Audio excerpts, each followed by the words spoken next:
กรมประชาสัมพันธ์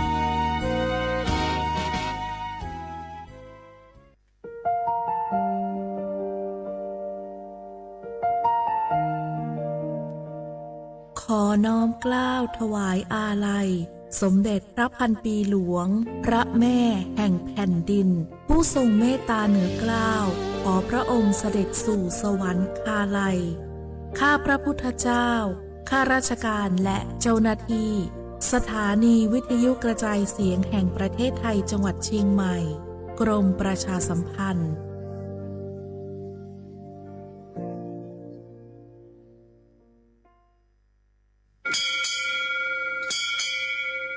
我不打架，我们求เปอร์ เหมือนสุนคา ป๊อกว่า เนื้อซอง ดูธรรมา สถานีวิทยุภาษาชาติพันธุ์แห่งเดียวในประเทศไทย ทันสมัยเชื่อถือได้ แล้วพบกันที่สวทเชียงใหม่ AM 1476 กิโลเฮิรตซ์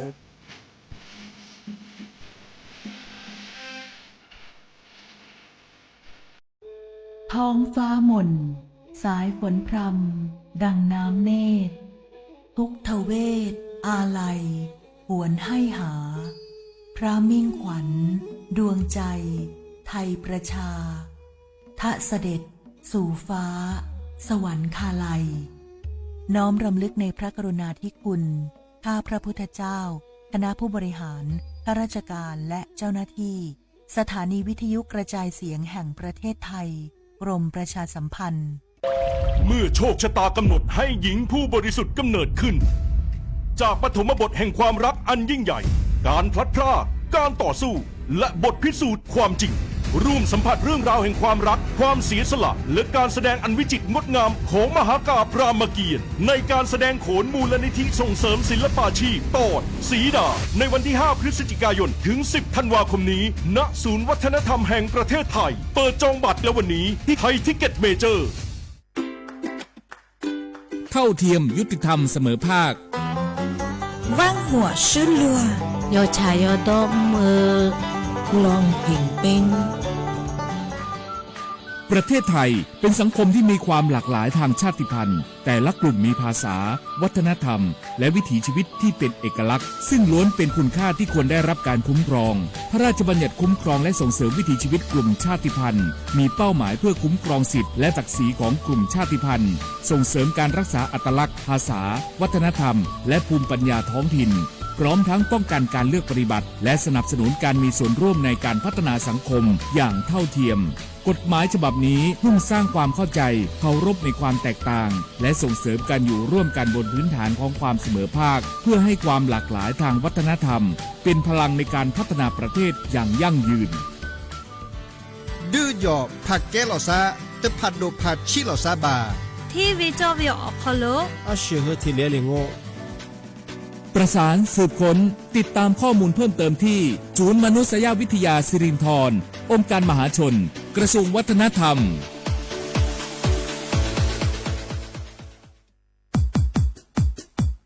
ดอปูแบบปากญอโพ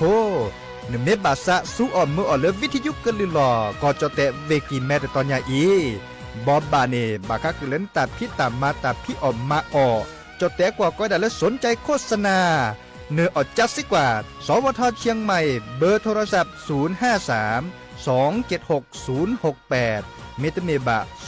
092 246 8579เซทอโบลอ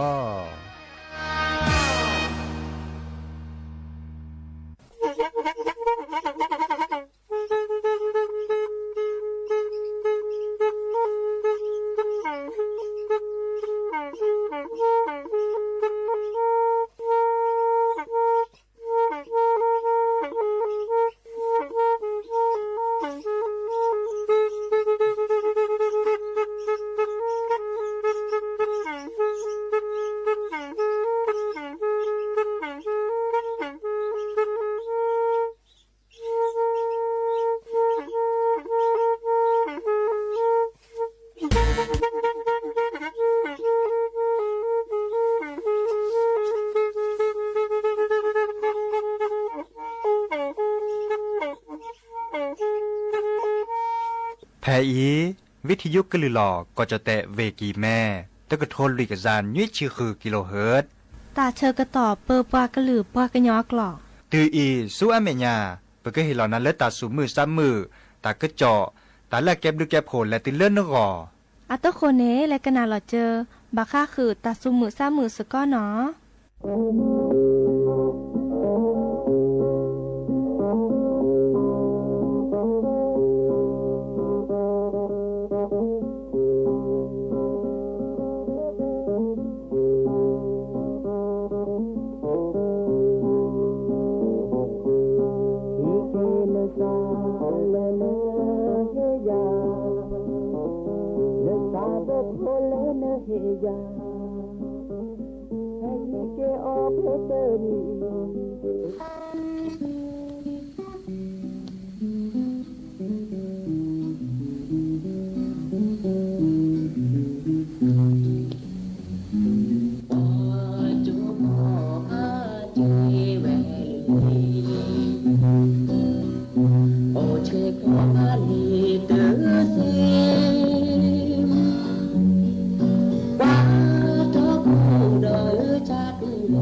โอ้มือโชเปอร์ดอกปือแวมือค่ะพาติพือพีก็ค่ะเนาะบาตกอลอซาเดยาพอมลาวารัญญาไฟไพโรดแพเลอวิทยุคลือหลอกก็จะแต่วิกิแม่สวทเชียงใหม่สำนักงานประชาสัมพันธ์ที่3กรมประชาสัมพันธ์เนาะโอเคสกอลอซาตาเชอร์กตอเลอฮาลอกปาคืนนารีและตุเลนุยนารีกนาดอกเปกว่าดอกเปเสแพเลอวิทยุคลื่น AM ตึกโทลิกยานนี่คือกิโลเฮิรตซ์วิทยุเลอร์พะบาโค FM 104.25 เมกะเฮิรตซ์ออนไลน์แฟนเพจ Facebook เนาะสวทเชียงใหม่ AM 1476 KHz โอเคสกอลเซดีโทรศัพท์ตัวโดตัวจบกว่าเซเบอร์โทรศัพท์ตัวเบอร์ละล้อ053-276-007ว่ายาเซอร์ขี่นุ้ยคือว่าวานุ้ยเนาะตาเชกตอดีแฮตัวโดตัวโจลาซาเซเนาะตาเชกตอจะทอเลอร์คือนารีและติเลนุ้ยนารีเน่เนาะเดี๋ยวกันนาเลอออนไลน์กันนาเลอวิทยุเนาะเคยกันนาตาซาวีเซคันเลอเนาะค่ะอีเน่โอตบลูกาลีเคยโดกันนาตาซาวีเนาะดิซอเลอร์แต่เวลาเล่นนะเล่นในดาคอแต่เอซาโบกเมตเปลือคอเลอร์อาจจะเวลาเห็นตัสบลีสระทองดีแต่เนาะพี่สาวน้อยเนาะกว่าดอกกว่าเลอติดต่อแต่เวลาเฮโดกนาพอสักว่าเนาะปะปอกควาก็ดีก็ค่ะเนาะแต่เวลาดินี่เนาะก็จะเดอคอกนับกะเลอออนไลน์ค่ะอีดอซาฮากอกวางทูเนาะดอเลออาจจะแอมือนอคุสุทอสระทองดีอาตาเนาะจอจะแลลากันนารับการเลือกออนไลน์นี้เคยกันนาเวดาเนาะตบลึกาแฮกกว่าดอกว่านอสดาดอตเพลเนาะดิเนจ้านี้อาตคนนี้เปเตแค่ก็การลัสตาเปยชเนาะเลกันนากว่าตาซาวีเตเพลกิเพลหากิกันนาดอตาเกิดจอตาบ่บาแฮกกอดาเนาะ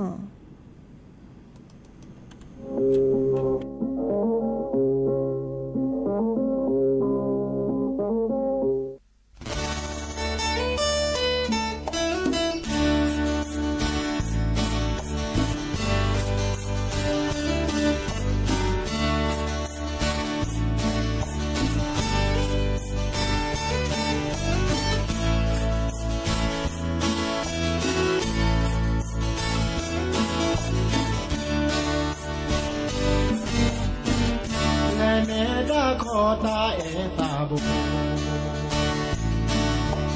เฮนาลีและตาสบีและเมื่อเนอและดาเธอตาเธอตรอนเธอมาที่ตาหน้าบ้านดีเนอที่นอนแนบอาle ave awaniya ye de kho atwa de trona ple ne le da ne ta de kho ta ko de o wa de ke ya o di ô mu siêu nhà tờ bà em cứ bà cho đúng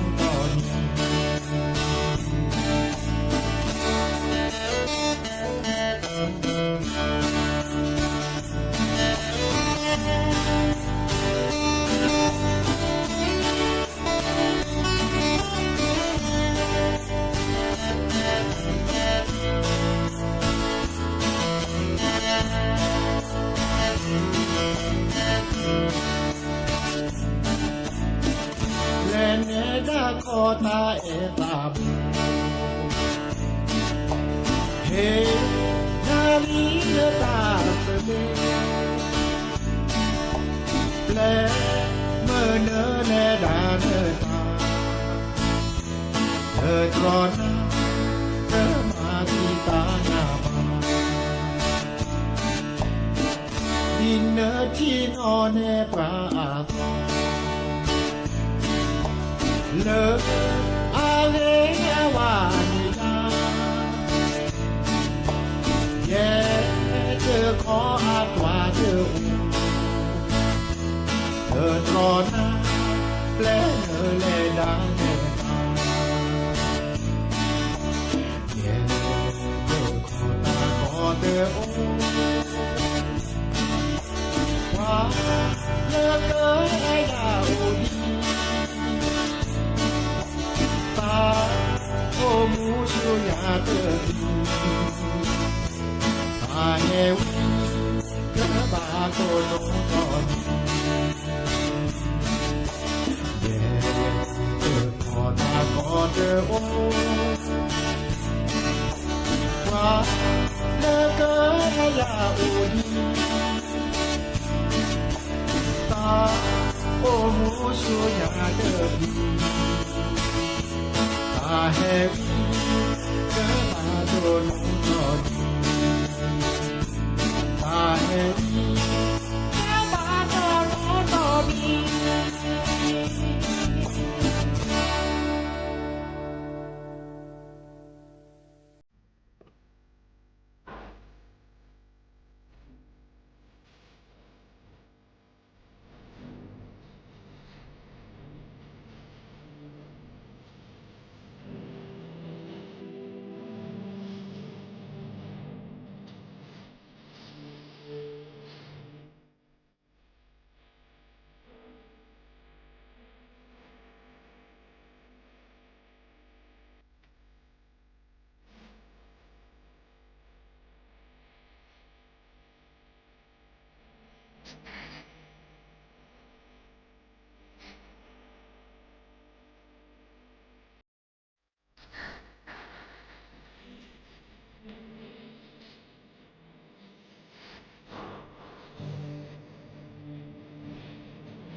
เกเตลีตาสวิสาฮาโกกันนาเดสูฮาโกสาฮาโกนะตะมมีซะเนาะเนาะแกตาสวิดิซอเลบาคาเดแต่เอตากุยเนาะสูฮาโกสาฮาโกเตมือเตเปเนาะตะบานามีว่าตาสูฮาโกสาฮาโกนี่มุขอจิเตสาฮาโกนี่สาฮาเซตะบานามีมุจาปะเตเวดาตาโอนี่เรเนาะเลตาเปยอนเซวาเนาะเปยอนเซเรเนาะเลเกบยอนเซแต่ละอยู่เลยดิซอ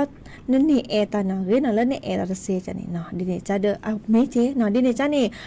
เซเลนก็แลปรากะคือเนาะก็มันนี่นึกกว่าเราเก่งก็จ้ะในเองก็จ้ะเลยเนาะในเองก็จ้ะเลยก็จ้ะที่จะรอนึกก็ถือว่าคอเนี่ยนินก็จ้ะเลยต้องเป็นพับลิวอ่ะก็ถือว่าคอกว่าแม่กันล่าบากก็ดักกระจกเนาะแม่กว่าทว่าเนาะเดนี่ก็จ้ะชิเกเอ้ยแต่นี่จะเกใช่มั้ยแต่นี่จะนี่แล้วมาใช่มั้ยเนาะจะกว่าจะโดดทางเกมั้ยดีเดเซเจไอ้นี่ค่ะเนี่ยแกได้ซอแกได้ซอเลยบอกว่าดักไปเราเกก็จ้ะวีแต่แล้วก็คือเนาะบาออตาลาเกเนาะชั่วโมงตาลาเกตาคือสุขซะโอเซก็กันมันจ้ะบาตบะเปลตบะทุขัดจีว่ะเนาะแปลคือเนาะแหลกค่าแกลก็เซเดแกลแหลกค่าแกลก็ค่ะอีเซเดว่าเดิมตบะเนาะมีบาเนาะตาก็มีก็จะนี่ตาสหกรณ์ค่ะเนี่ยบากากชั่วโมงที่ตากุยเนาะมันจะอัปเปอร์ทออาเมียจ้ะตะการนี่ตกอดตดิซอลซาบากานี่ตกอดในซอลตาลูตากลอมันจะภาษาภาษาโอโคโดตะสอตะเซมันจะบากานี่ตกอดชีตโนพลกัน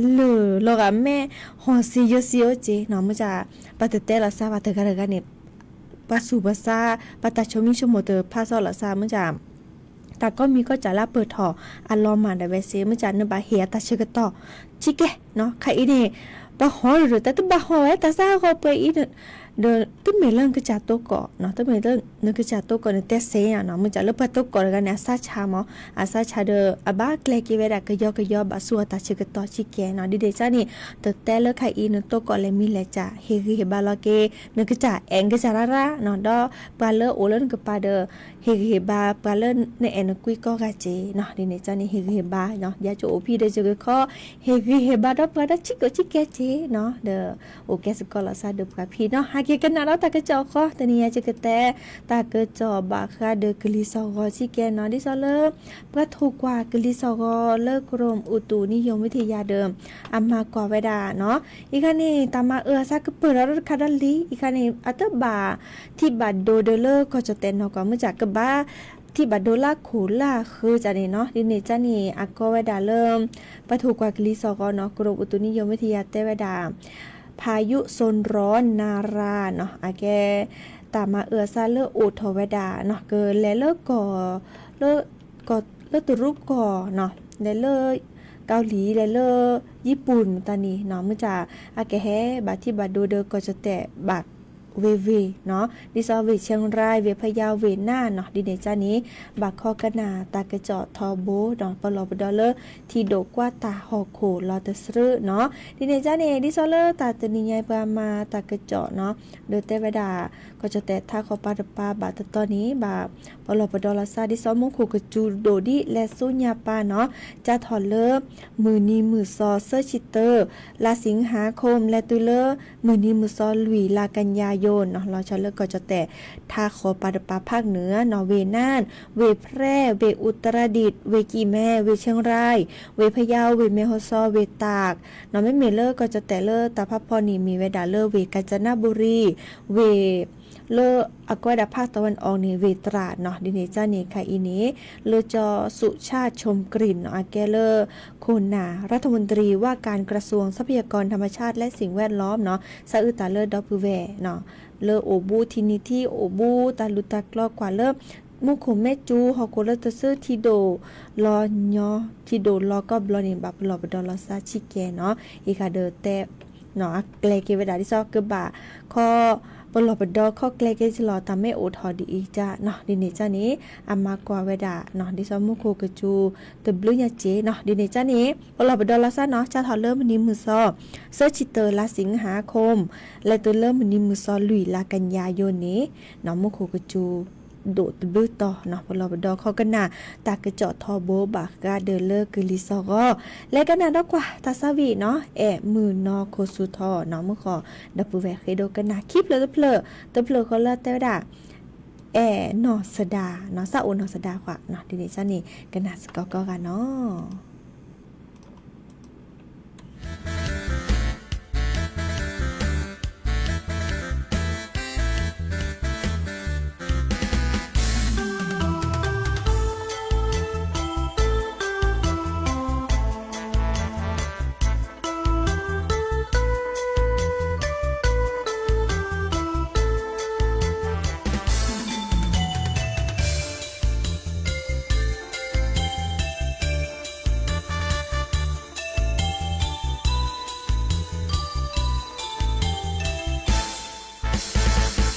น้องโคสุดท้อเนเกลอแอโดนแลเนแม่สวาจืเนขอเนเสแจแพ้ที่ทอนาสาบาสะลอแยนาเจอเกดอนาแนคอเนลอยาน้องโคสุดท้อเตอเกอแอนาเตอกาเตอโจยสาเตอเกอแอนาทอบูแอนาลอโจกว่ากะเกอเจอเตอโชโมเนดอเมโอแต่เอบายาโลโลจออีสาโอนา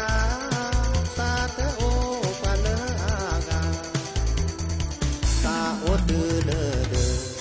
สาเดโอปาเนกะเกสาโอเนนาจอสาโอเนแต่ดิเซลอชูดิซอเลวาลอแชเดเดโพแลคอแลโอเดยาเนโคสุทอจอสาโอนาพระโคสุคือเจอดอบาเดิมเลือกอาสาเดออาเดอลอตีดีซอ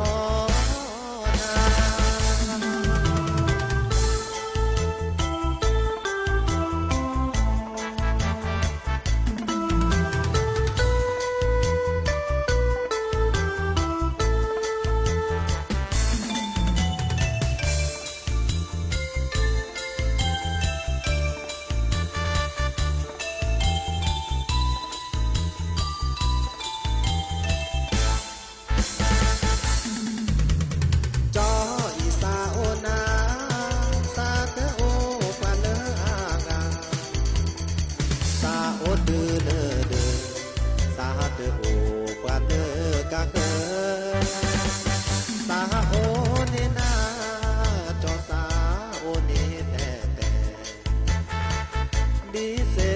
าชู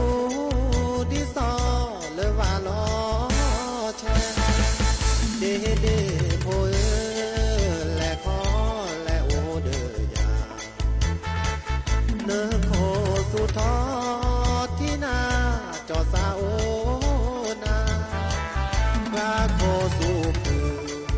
เจอดอบาเดิมเลือกอาสาเดออาเดอลอ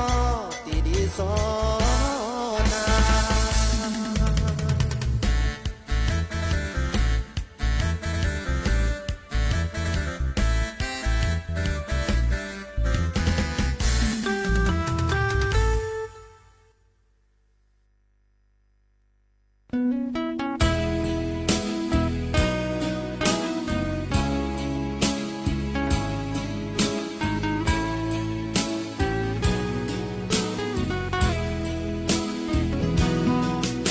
da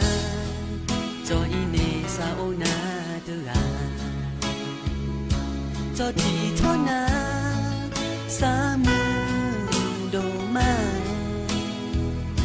ne da ine sa จอเมเลจออีเนอาตาเธอโอต่อมือนี้โอดอตาโชโมคือเธอแย่ปรามาแลตาโพตะนี้ยาอีเตอทีนอเสดาจออีเนสาอือและเนื้อเตอกานอเสดาเนื้อหาเดือบรากะเคอตึงมือฮาลอเนดังเนเตอเก็บเปจออีเนเชอและเนื้อเกโอเดซาบาชานอเสดาซาโอปราลาเตบานอมีนอเสดาซาอือเตเกจอเกิดภาษาจออีเนกะเกกะกีเซโคเกซาเปนอนาเมเลจอเตเกรเดนอเสดา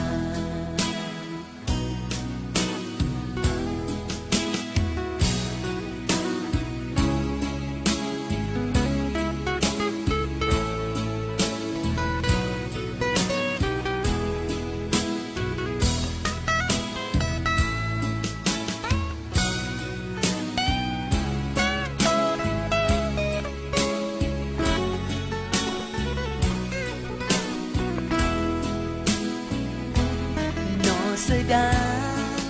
เนื้อหาเดือบรากะเคอตึงมือฮาลอเนดาเนเตอเกเปจออีเนเชอและเนเกโอเดซามาชานอเสดาซาโอปราลาเตบานอมีนอเสดาซาอืเตเวจอเกิดภาษาจออีเนกะเกกะกีเซโคเกซาเปนอนาเมเลจอเตเกรเดนอเสดาจออีเนเตเกรเดนอเสดา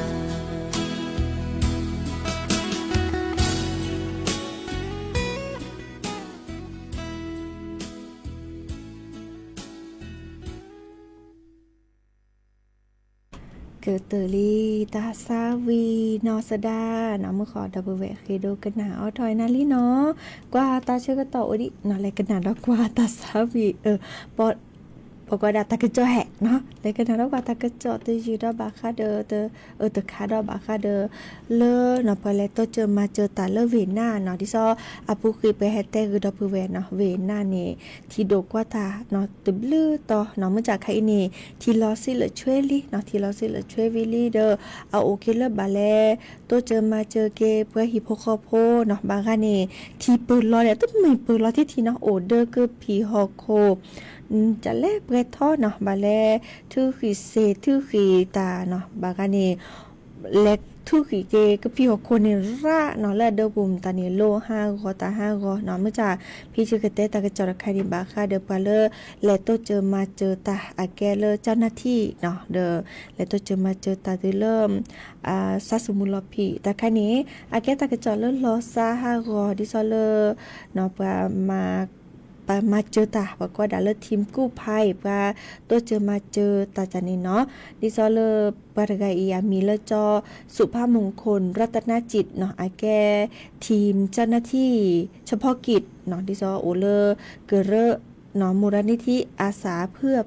พึ่งพายำยากสภากาชาติไทยเนาะประการนี้อันนี้ตัวได้เนาะอันนี้ลุยชีนุ้ยนี้เนาะแกพาโอเลติชีก็ละก็ด่าเท้าสุระ ตำบลในเมืองอำเภอนครราชสีมานครราชสีมาเนาะเด้อกระจานี้เฮตัวเจอมาเจอปลาเลอเวน่าเนาะดิซอเลอเฮรีเฮบาเนาะเฮลอซูเฮลอซาดิซอตัวเจอมาเจอปลาเนาะลาปูกินีอันเลเวดาซึบลือตอนเนาะดิซอเกแลมชอเฮปลาตาออตาอ้อปทิปกันโนและตัวเจอมาเจอเนาะวิก็ดอสัวหมอโดรนเนาะดิซอปูขินี่อันเลวดาก็เลอเซอร์ตำบลเนาะเพเลออำเภอปัวเนาะแต่ต่อก็เลอตำบลภูคาตำบลศิลาแรงก็เนาะก็ดอเลอตำบลวรนครเนาะก็เลยในตชีลุยหีเนาะก็ได้14หมู่บ้านเนาะเด้อตัวเจอมาเจอเปฮิโปคอโพเนี่ยโอ้กว่าอาการลุยกระโทเนาะเด้อมื้อจ่าพี่มือนี้มือซออันแรกต้องจะมาเจอเวลาจะถอดเริ่มมือนี้มือซอคีชีเตอร์ละสิงหาคมเนาะวิเลิกเอาหมอสกอตแต่เวลาจอสุภาพมงคลนึกอีตาชุตาชาวลาดโลวิก็ดอมอันแรกเวลาอันนี้เนาะอันแรกเวลาอันนี้ตัวป้อนนี่มินิเรมูนี่มึนเนาะว่ะเนาะตื่นเริ่มอากาจาเกเลิศอันหล่อโอเบือซาหล่อเลิศโรงแรมเนาะซาสมุนรอผิดซี่โจเนาะใครอีนี่คือสีสระ5คือตาคอที่โคโลดีดิซอเลอร์บัดจันแลเริ่มเวเจ้าสุภาพมงคลกาเอียซาสมุนรอผิดซี่โจเนาะเด้อแกตาเลอรอปก็ดาซาฮากอสุฮากอซาฮากอเดอเปเลอและพี่ตามาตาสกอนเนาะอากาจาเดอมาตากวีควายเนาะมาดอตึนีคินีกันนี่เกละเดอขอเมื่อจากอากาจาซาสมุนรอผิดซี่โจโชเนาะเลออาเวนีอาแกผู้จัดการแผนกปฏิบัติการภัยพิบัติเนาะอาแกไปเลิกข้อกวัดแชบตาบาคาเดอดีอีที่ดกกว่าตาฮอโคแล้วจะซื้อเนาะเดอแต่เลิกอุทอดีเนาะอาเวดามาเวดาไพ่อีลาปุกินโอทอดิซอที่โดกว่าตาชาโควิดกว่าเวกแกลและต้องเจอมาเจอเวดาทอโบเนาะตบลอยใหญ่เดออากาจะโตแล้วว่าโอเคเลอตาเกตาวาเลออามาภายเวดานี้เนาะดิจะรอเดอสูฮากอซาฮากอเดอเวจอสุภาพมงคลเนาะอัปโวมอสก็เนาะอัปเปือเวตาพงกวาโมปาจิเนาะเดอตาตะแคเนี่ยแกตาเลือบเปิดหอดิซอบาลาปัสุภาษาเซเจเนาะมันจะมาเดเซวาเดบาเฮเรบาหลอซาและสุญญาปานีอีขายแฮแต่บอบาสิญญาเกนาโอเวดาเปรอีเนาะกนาดอกว่าตาซาวีมือขอดับเบิลเวคโดกนาตะเปลือคอเลิฟนอบานาซาจากโคซูกนาสกอเนาะ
เนาะเกิดเตอรี่ตาซาวี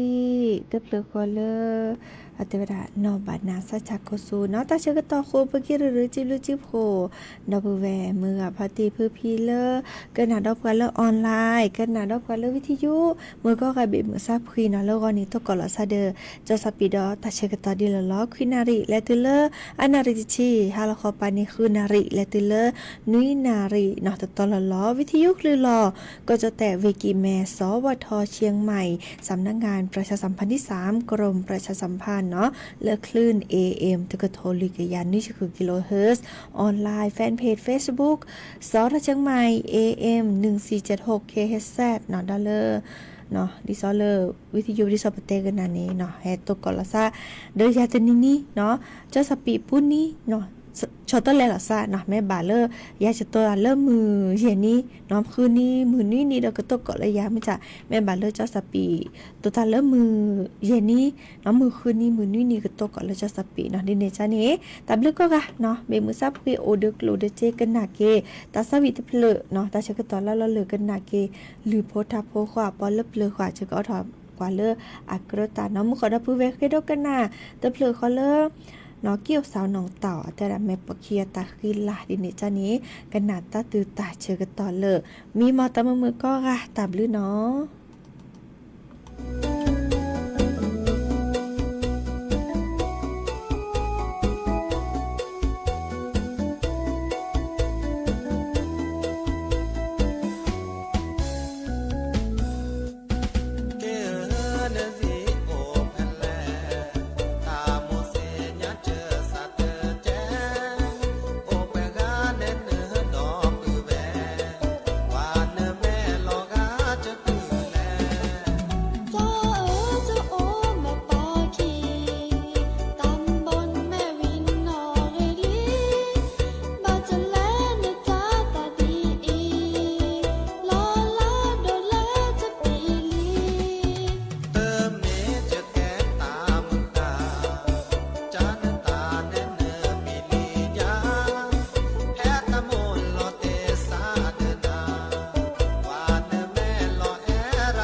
มาโพสา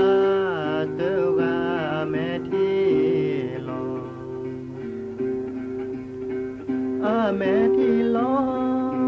เมลตาปอตาโคอาบาลบคาเดตาแอสาโบปราเลอาสาลอในโดสีเดมูยเนเพโซโมเดปาลบคาลอซาโมเอวาเลโซปาเดทีอาตอโอเดมูกาโอเดพาติอาซอโมเดปาเดทีอาตอโฮซาเดกาอาซาบาพอปาโปเขโกกาเดเชมือลาอาบาโปเขมาโลเกสาเธอเตบาโมเดปาแค่นี้เนโอแลปาโอเตกานอบานาโอซาเตกาแม่ที่ดวา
เ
ที่นี่สถานีวิทยุกระจายเสียงแห่งประเทศไทยต่อไปเสนอข่าวซึ่งมีหัวข้อข่าวดังนี้กองทัพภาคที่4เร่งติดตามและพิสูจน์ทราบกลุ่มผู้ก่อเหตุความไม่สงบในพื้นที่จังหวัดชายแดนใต้พร้อมเพิ่มมาตรการดูแลความปลอดภัยชีวิตและทรัพย์สินของประชาชนรองนายกรัฐมนตรีและรัฐมนตรีว่าการกระทรวงการคลัง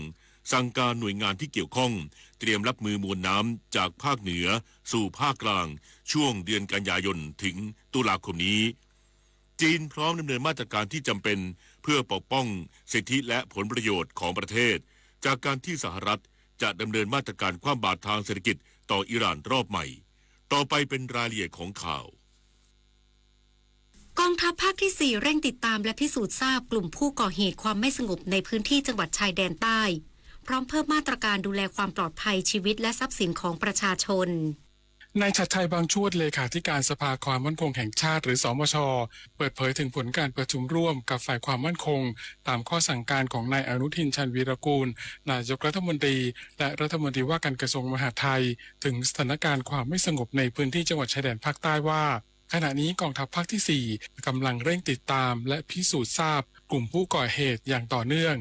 รวมทั้งเพิ่มมาตรการดูแลความปลอดภัยชีวิตและทรัพย์สินของประชาชนเป็นหลักโดยเฉพาะร้านค้าและสถานที่ราชการทั้งนี้ได้ตั้งข้อสังเกตว่าเหตุการณ์ที่เกิดขึ้นหลายจุดเป็นการมุ่งเป้าไปที่องค์กรปกครองส่วนท้องถิ่นหรืออปท.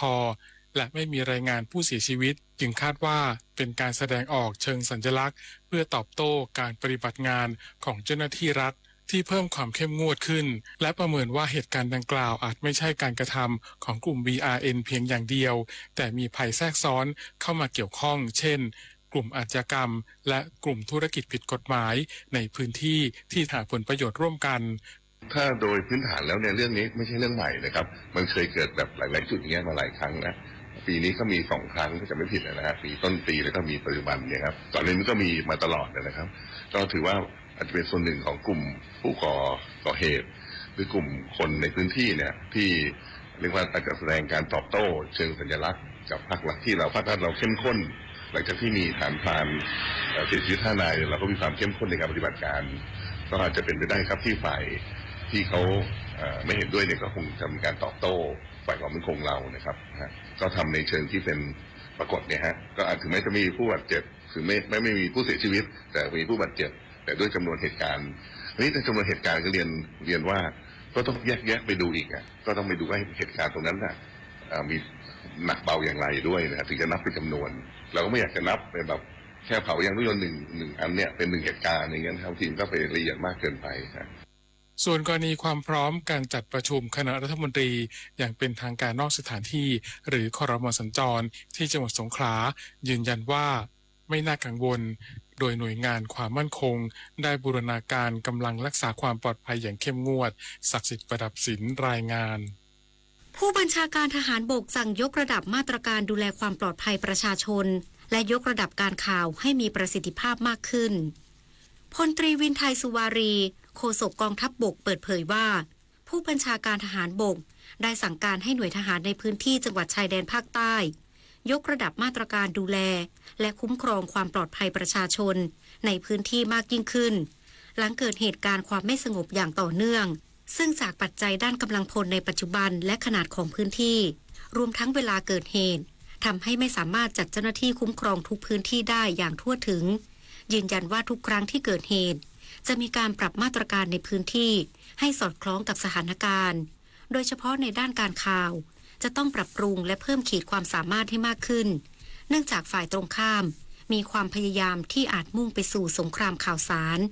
โดยเฉพาะการปั่นกระแสข่าวต่างๆในขณะนี้ท่านเองเนี่ยลงไปติดตามสถานการณ์ทุกสัปดาห์อยู่แล้วนะครับซึ่งส่วนใหญ่เนี่ยท่านก็จะพูดในเรื่องการข่าวอยู่แล้วที่เราต้องปรับปรุงให้เพิ่มขีดความสามารถในด้านนี้ให้มากขึ้นเพราะว่าฝ่ายตรงข้ามเองเขาก็ยังมีความพยายามอยู่โดยเฉพาะความพยายามที่อาจจะมุ่งไปสู่สงครามทางด้านการสื่อสารนะครับเพราะนั้นตรงนี้ท่านก็จะเน้นย้ำอยู่แล้วแล้วก็ให้เพิ่มเรื่องของส่วนใหญ่ก็จะเป็นมาตรการในการคุ้มครองความปลอดภัยครับผมซึ่งตรงนี้ส่วนใหญ่มาตรการความปลอดภัยที่คุ้มครองในชีวิตเนี่ยที่เน้นสูงสุดเนี่ยตอนนี้ถือว่ายังไม่ได้กระทบอะไรแต่สิ่งที่เกิดขึ้นมันเป็นเรื่องของอาจจะเป็นทรัพย์สินนะครับด้านพลตำรวจโทปิยวัฒน์เฉลิมศรีผู้บัญชาการตำรวจภูธรภาค 9กล่าวว่าได้สั่งการให้ทุกสถานีตำรวจเพิ่มความเข้มในการวางกำลังและปรับแผนตามสถานการณ์พร้อมบูรณาการกำลังร่วมกับทหารและฝ่ายปกครองเฝ้าระวังพื้นที่และสถานที่เสี่ยงตั้งแต่คืนนี้จนถึงสิ้นเดือนเนื่องจากประเมินว่าสถานการณ์มีแนวโน้มรุนแรงขึ้นและยืนยันว่า จ้าหน้าที่ไม่ได้ปล่อยปละละเลยซึ่งเฝ้าระวังมาตั้งแต่ต้นเดือนหลังได้รับแจ้งเตือนด้านการข่าวว่าจะเกิดเหตุแต่ไม่สามารถระบุพื้นที่และเวลาได้อย่างชัดเจนจึงต้องเฝ้าระวังในวงกว้างส่วนการติดตามผู้ก่อเหตุขณะนี้ชุดสืบสวนอยู่ระหว่างการรวบรวมภาพจากกล้องวงจรปิดและพยานหลักฐานเบื้องต้นคาดว่าเป็นกลุ่มผู้ก่อเหตุเดิมในพื้นที่และบางจุดทราบตัวแล้วอยู่ระหว่างรวบรวมหลักฐานเพื่อขอศาลออกหมายจับด้านคณะกรรมาธิการความมั่นคงแห่งรัฐเตรียมเชิญ6หน่วยงานด้านความมั่นคงเข้าชี้แจงหลังเกิดเหตุการณ์ความไม่สงบในจังหวัดชายแดนภาคใต้พร้อมหารือทบทวนยุทธศาสตร์การข่าวและมาตรการรักษาความปลอดภัยให้มีประสิทธิภาพยิ่งขึ้นนายมนเทียนสงประชาประธานกรรมาธิการความมั่นคงแห่งรัฐสภาผู้แทนราษฎรกล่าวว่ากรรมาธิการกำหนดจัดประชุมนัดพิเศษในวันพฤหัสบดีที่27สิงหาคมนี้โดยเชิญผู้แทนระดับสูงจาก6หน่วยงานที่เกี่ยวข้องได้แก่สภาความมั่นคงแห่งชาติกองอำนวยการรักษาความมั่นคงภายในราชอาณาจักรหรือกอรมนศูนย์อำนวยการบริหารจังหวัดชายแดนภาคใต้หรือสอบตกอรมนภาค4กองบัญชาการตำรวจภูธรภาค9และสำนักข่าวกรองแห่งชาติเข้าชี้แจงและรายงานข้อเท็จจริงเพื่อทบทวนยุทธศาสตร์ด้านการข่าวปรับปรุงมาตรการรักษาความสงบเรียบร้อยบูรณาการการทำงานร่วมกันอย่างมีเอกภาพเพื่อคืนความสุขความปลอดภัยและความเชื่อมั่นให้แก่ประชาชนในพื้นที่ตลอดจนเร่งนำตัวผู้กระทำความผิดมาลงโทษตามกฎหมายเหตุการณ์อย่างนี้ไม่มีอะไรที่จะบ่งบอกเหตุล่วงหน้าบ้างเลยหรือการก่อเหตุในช่วงวันเชิงสารลักษณ์เดือนสิงหามีหลายวันสำคัญที่อาจเป็นปัจจัยเสริมให้กลุ่มผู้ก่อการหยิบยกมาใช้เป็นประเด็นก่อเหตุกับผมและคณะกรรมาธิการความมั่นคงแห่งรัฐในวันพฤหัสบดีที่27ที่จะถึงนี้เราจะเชิญหน่วยงานที่เกี่ยวข้องโดยตรง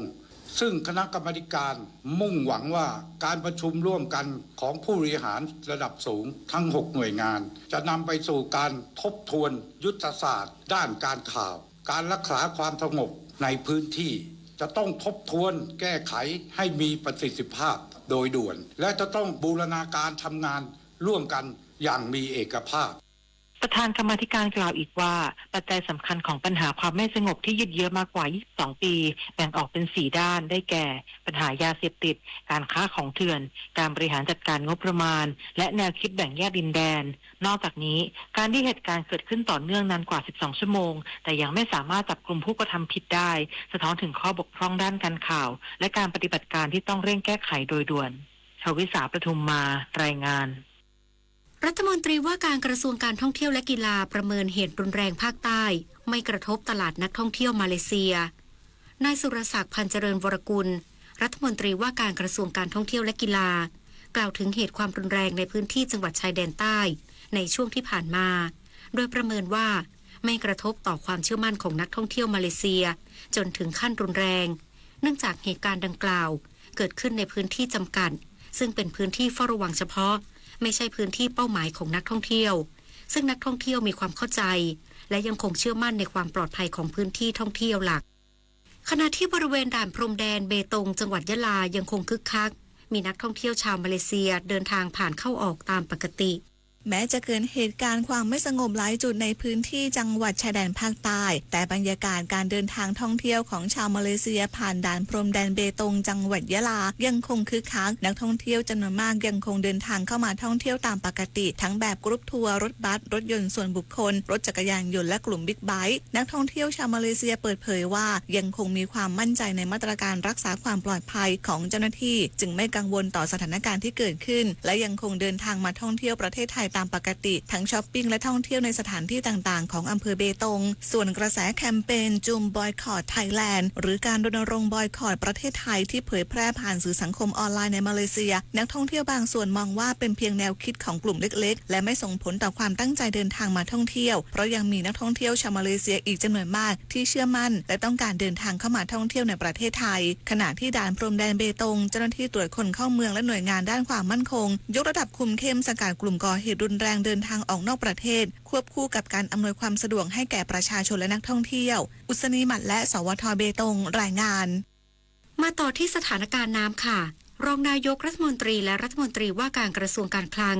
สั่งการหน่วยงานที่เกี่ยวข้องเตรียมรับมือมวลน้ำจากภาคเหนือสู่ภาคกลาง ช่วงเดือนกันยายนถึงตุลาคมนี้นายเอกนิติธรรมประภาสรองนายกรัฐมนตรีและรัฐมนตรีว่าการกระทรวงการคลังในฐานะประธานกรรมการป้องกันและแก้ไขปัญหาอุทกภัยและภัยแล้งในพื้นที่ภาคกลางเปิดเผยถึงการเตรียมพร้อมรับมือสถานการณ์อุทกภัยในช่วงเดือนกันยายนถึงตุลาคมนี้ว่าพื้นที่ภาคเหนือมีแนวโน้มฝนตกสะสมสูงและอาจส่งผลให้มวลน้ำไหลลงมาสมทบในพื้นที่ภาคกลางจึงได้กำชับให้สำนักงานทรัพยากรน้ำแห่งชาติกรมชลประทานกรมอุตุนิยมวิทยาสถาบันสารสนเทศทรัพยากรน้ำและกรมป้องกันและบรรเทาสาธารณภัยหรือปภ.ร่วมกันบูรณาการข้อมูลภาพถ่ายดาวเทียมปริมาณน้ำฝนและน้ำท่าแบบเรียลไทม์เพื่อประเมินสถานการณ์น้ำไหลผ่านแม่น้ำสายหลักและแจ้งเตือนภัยล่วงหน้าได้อย่างแม่นยำพร้อมสั่งการให้กรมชลประทานและการไฟฟ้าฝ่ายผลิตแห่งประเทศไทยวางแผนบริหารจัดการน้ำในเขื่อนตัดยอดและผันน้ำเข้าแก้มลิงโดยไม่ให้กระทบต่อพื้นที่เกษตรกรรมที่ยังไม่ได้เก็บเกี่ยวมอบหมายให้ปภ.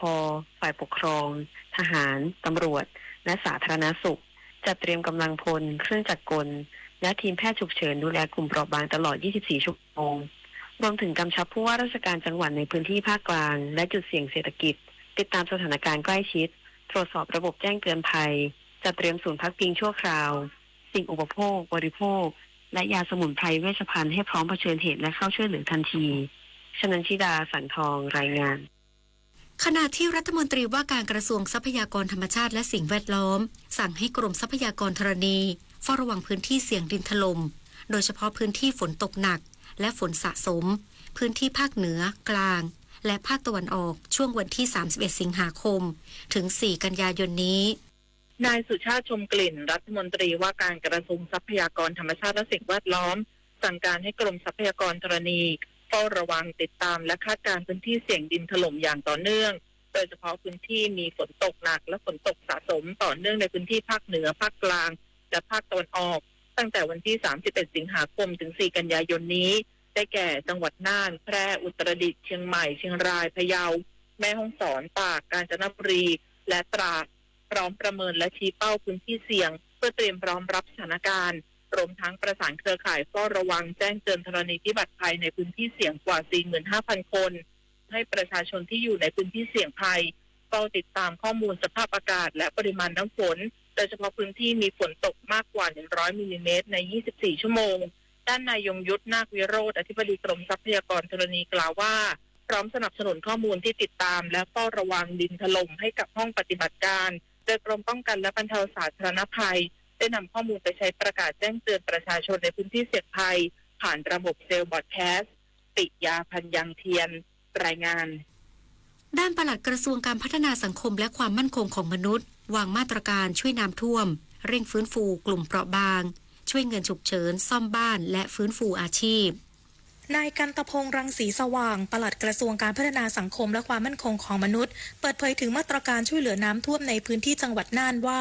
สำนักงานพัฒนาสังคมและความมั่นคงของมนุษย์จังหวัดจะร่วมกับหน่วยงานในพื้นที่ติดตามและช่วยเหลือกลุ่มเปราะบางเช่นผู้สูงอายุคนพิการผู้ป่วยติดเตียงเด็กและผู้ที่เคลื่อนย้ายยากลำบากโดยใช้ข้อมูลกลุ่มเป้าหมายจากระบบสมุดพกครอบครัวอิเล็กทรอนิกส์หรือ MSO Logbook เพื่อชี้เป้าและเร่งให้ความช่วยเหลืออย่างเหมาะสมทั้งการจัดตั้งศูนย์พักพิงตามที่จังหวัดมอบหมายและหลังน้ำลดจะเข้าสู่การฟื้นฟูและเยียวยาโดยสำรวจความเสียหายและความต้องการของประชาชนเพื่อนำไปสู่การช่วยเหลือตามมาตรการของแต่ละหน่วยงานในสังกัดกลุ่มเป้าหมายของพม.เราก็จะเข้าไปเก็บข้อมูลแล้วนำมาสู่การช่วยเหลือตามมาตรการของเราเช่นเงินสงเคราะห์ฉุกเฉินหรือการดูแลซ่อมบ้านของผู้สูงอายุก็ดีคนพิการก็ดีแม้กระทั่งของกลุ่มเป้าหมายอื่นๆของเราที่จะมีเงินคุ้มครองคนไร้ที่พึ่งคนเร่ร่อนหรือผู้สูงอายุจากกรมกิจการหรือเด็ก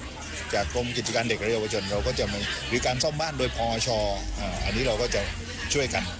สำหรับมาตรการช่วยเหลือกระทรวงการพัฒนาสังคมและความมั่นคงของมนุษย์มีเงินสงเคราะห์ฉุกเฉินช่วยเหลือประชาชนได้ไม่เกิน 3,000 บาทต่อคนหรือครอบครัวขณะที่การซ่อมแซมบ้านผู้สูงอายุในปีหน้าจะเพิ่มวงเงินไม่เกิน 60,000 บาทรวมค่าวัสดุและค่าแรงส่วนกรณีบ้านของคนพิการที่ประสบภัยพิบัติสามารถใช้เงินกองทุนส่งเสริมและพัฒนาคุณภาพชีวิตคนพิการช่วยเหลือค่าซ่อมแซมได้โดยมีวงเงินค่าวัสดุไม่เกิน 100,000 บาทรวมทั้งจะดูแลการฟื้นฟูอาชีพและระดมทีมพม.จากจังหวัดอื่นโดยเฉพาะนักสังคมสงเคราะห์และนักจิตวิทยาเพื่อช่วยเหลือและฟื้นฟูสภาพจิตใจนิตยา คุณสิมรายงานคณะกรรมการคุ้มครองผู้บริโภคร่วมกับผู้ตรวจการแผ่นดินขับเคลื่อน5วาระเร่งด่วนปิดช่องโหว่กฎหมายและเร่งเยียวยาผู้บริโภคทั่วประเทศนางสาวสุภมาศอิสระภักดีรัฐมนตรีประจำสำนักนายกรัฐมนตรีในฐานะกำกับดูแลสำนักงานคณะกรรมการคุ้มครองผู้บริโภคหรือสคบหารือร่วมกับนายทรงศักดิ์สายเชื้อประธานผู้ตรวจการแผ่นดินเพื่อบูรณาการคุ้มครองและเยียวยาผู้บริโภคเร่งแก้ภัยหลอกลวงออนไลน์โดยที่ประชุมวางกลไกทำงานร่วมกันตั้งแต่การเฝ้าระวังรับเรื่องร้องเรียนตรวจสอบบังคับใช้กฎหมายและเยียวยาความเสียหายพร้อมติดตาม5ประเด็นสำคัญได้แก่ภัยคุกคามทางไซเบอร์และอาชญากรรมทางเทคโนโลยีอาหารแปรรูปจากเนื้อสัตว์และการเฝ้าระวังผลิตภัณฑ์สุขภาพสินค้าเกษตรปลอดภัยและสินค้าเกษตรอินทรีย์ความปลอดภัยของรถรับส่งนักเรียนและความปลอดภัยของรถโดยสารไม่ประจำทางนางสาวสุภมาศได้มอบหมายให้นายประเดิมชัยดูแลการประสานงานระดับนโยบายและให้สคบตั้งทีมประสานงานร่วมกับสำนักงานผู้ตรวจการแผ่นดินเพื่อติดตามความคืบหน้าทั้ง5เรื่องพร้อมเชื่อมโยงข้อมูลกับหน่วยงานที่มีอำนาจโดยตรงไม่ให้เรื่องของประชาชนตกหล่นระหว่างหน่วยงานด้านนายทรงศักดิ์ระบุว่าความร่วมมือครั้งนี้จะช่วยผลักดันข้อเสนอแนะเชิงระบบไปสู่การปฏิบัติและลดช่องว่างในการกำกับดูแลขณะที่นายรณรงค์ยืนยันว่าสคบพร้อมตรวจสอบบังคับใช้กฎหมายและประสานหน่วยงานที่เกี่ยวข้องอย่างเต็มที่ผมธิดาทิพยานนท์รายงานค่ะมียอดลงทะเบียนเข้าร่วมโครงการ THAI Passport แล้วกว่า 1,200,000 ราย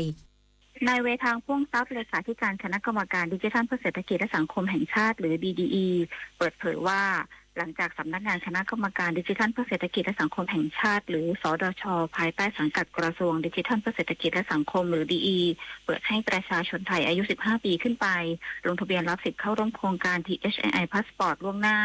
ผ่านเว็บไซต์ de.aipass.net เพื่อสมัครยืนยันตัวตนและสร้างบัญชีสำหรับเข้าใช้งาน AI Pass ซึ่งเป็นแพลตฟอร์ม AI ภายใต้โครงการก่อนเปิดให้บริการอย่างเป็นทางการในวันที่ 31 สิงหาคมนี้นั้นล่าสุดหลังจากเริ่มเปิดให้ลงทะเบียนตั้งแต่วันที่ 19 สิงหาคมจนถึงช่วงเวลา 14 นาฬิกาของวันนี้มีตัวเลขผู้ลงทะเบียนร่วมโครงการแล้ว 1,244,745 รายทั้งนี้โครงการดังกล่าวมีการกำหนดจำนวนสิทธิ์ไว้หากผู้ที่ได้รับสิทธิ์ไม่เข้าใช้งานตามระยะเวลาที่กำหนดระบบจะพิจารณาตัดสิทธิ์เพื่อมอบสิทธิ์ให้แก่ผู้ที่อยู่ในลำดับคิวถัดไปเพื่อให้เกิดการใช้งานอย่างทั่วถึงและคุ้มค่าที่สุดนันนภาแสนตุ้มรายงานกบข.ยกระดับสร้างความรู้ทางการเงินรูปแบบใหม่จัดกิจกรรม GPF Daily Challenge ชวนสมาชิกเรียนรู้การเงินการลงทุนวัดความพร้อมเกษียณผ่านเกมมิฟิเคชันวิเคราะห์ศักยภาพแต่ละด้านรายบุคคลนายสรพล ตุลยเสถียรเลขาธิการคณะกรรมการกองทุนบำเหน็จบำนาญข้าราชการหรือกบข.เปิดเผยว่ากบข.ให้ความสำคัญกับการส่งเสริมความรอบรู้ทางการเงินควบคู่กับการสร้างการมีส่วนร่วมของสมาชิกเรียนรู้ของเกมกระตุ้นพฤติกรรมหรือเกมมิฟิเคชันมาประยุกต์ใช้เพื่อเปลี่ยนการเรียนรู้เรื่องการเงินการลงทุนให้กลายเป็นประสบการณ์ที่เข้าใจง่ายและสามารถนำไปปรับใช้ได้จริงกบข.จึงจัดกิจกรรม GPF Daily Challenge เกมตอบคำถามสะสมความรู้วัดความพร้อมเกษียณและได้ออกแบบคำถามให้สอดคล้องกับระดับความรู้พื้นฐานของสมาชิกแต่ละคนพร้อมนำเทคโนโลยีมาช่วยวิเคราะห์ผลการเรียนรู้และสะท้อนพัฒนาการของสมาชิกผ่านแผนที่ความรู้หรือ Spider Chart ที่จะแสดงจุดแข็งและจุดที่ควรพัฒนาในแต่ละหมวดความรู้ได้อย่างชัดเจนช่วยให้สมาชิกเห็นภาพรวมความพร้อมทางการเงินและการเกษียณของตนเองได้โดยสมาชิกสามารถร่วมกิจกรรมได้ตั้งแต่วันนี้ถึงวันที่ 14 ธันวาคม 2569 ผ่านเมนู GPF Daily Challenge บนแอปพลิเคชันกบข. My GPF Application และ LINE กบข. @GPF Community สอบถามข้อมูลเพิ่มเติมได้ที่ Facebook กบข. ศูนย์บริการข้อมูลสมาชิกโทร 1179 ต่อจากนี้ไปขอเชิญรับฟังเสียงจากใจไทยคู่ฟ้า กระทรวงคมนาคมเตรียมเปิดทดลองวิ่งฟรีมอเตอร์เวย์2เส้นทางค่ะ M6 ช่วงบางปะอินปากช่องเริ่ม21สิงหาคมนี้เปิดเฉพาะวันศุกร์เที่ยงถึงเที่ยงคืนวันอาทิตย์และใช้ได้เฉพาะรถ4ล้อส่วน M82 บางขุนเทียนบ้านแพ้วเริ่ม28สิงหาคมเปิดฟรีตลอด24ชั่วโมงและรถบรรทุกกับรถโดยสารสามารถใช้ได้ค่ะขอย้ำว่าแม้จะเปิดฟรีเหมือนกันแต่เงื่อนไขไม่เหมือนกันขอให้ประชาชนตรวจสอบวันเวลาประเภทรถและด่านที่เปิดให้บริการก่อนเดินทางเพื่อความสะดวกและปลอดภัยค่ะสื่อสารภารกิจรัฐบาลกับลลิดาเพลิดวัฒนารองโฆษกประจำสำนักนายกรัฐมนตรีด้วยพระมหากรุณาธิคุณของพระบาทสมเด็จพระเจ้าอยู่หัวที่ทรงให้ความสำคัญกับเยาวชนซึ่งจะเป็นพลังสำคัญในการพัฒนาแห่งอนาคตจากพระบรมราโชบายด้านการศึกษา4ประการที่ระบุไว้ว่าเด็กต้องมีทัศนคติที่ถูกต้องต่อบ้านเมืองมีพื้นฐานชีวิตมั่นคงเปี่ยมคุณธรรมมีอาชีพและเป็นพลเมืองดีของสังคมเพราะทุกก้าวของเยาวชนคือก้าวที่นำพาชาติสู่ความมั่นคง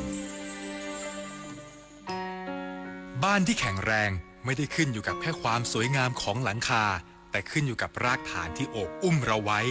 ชาติศาสนาพระมหากษัตริย์คือ3สถาบันหลักที่เป็นเหมือนรากแก้วคอยยึดเหนี่ยวคุ้มครองและให้เราได้มีแผ่นดินที่ร่มเย็นไว้สร้างอนาคต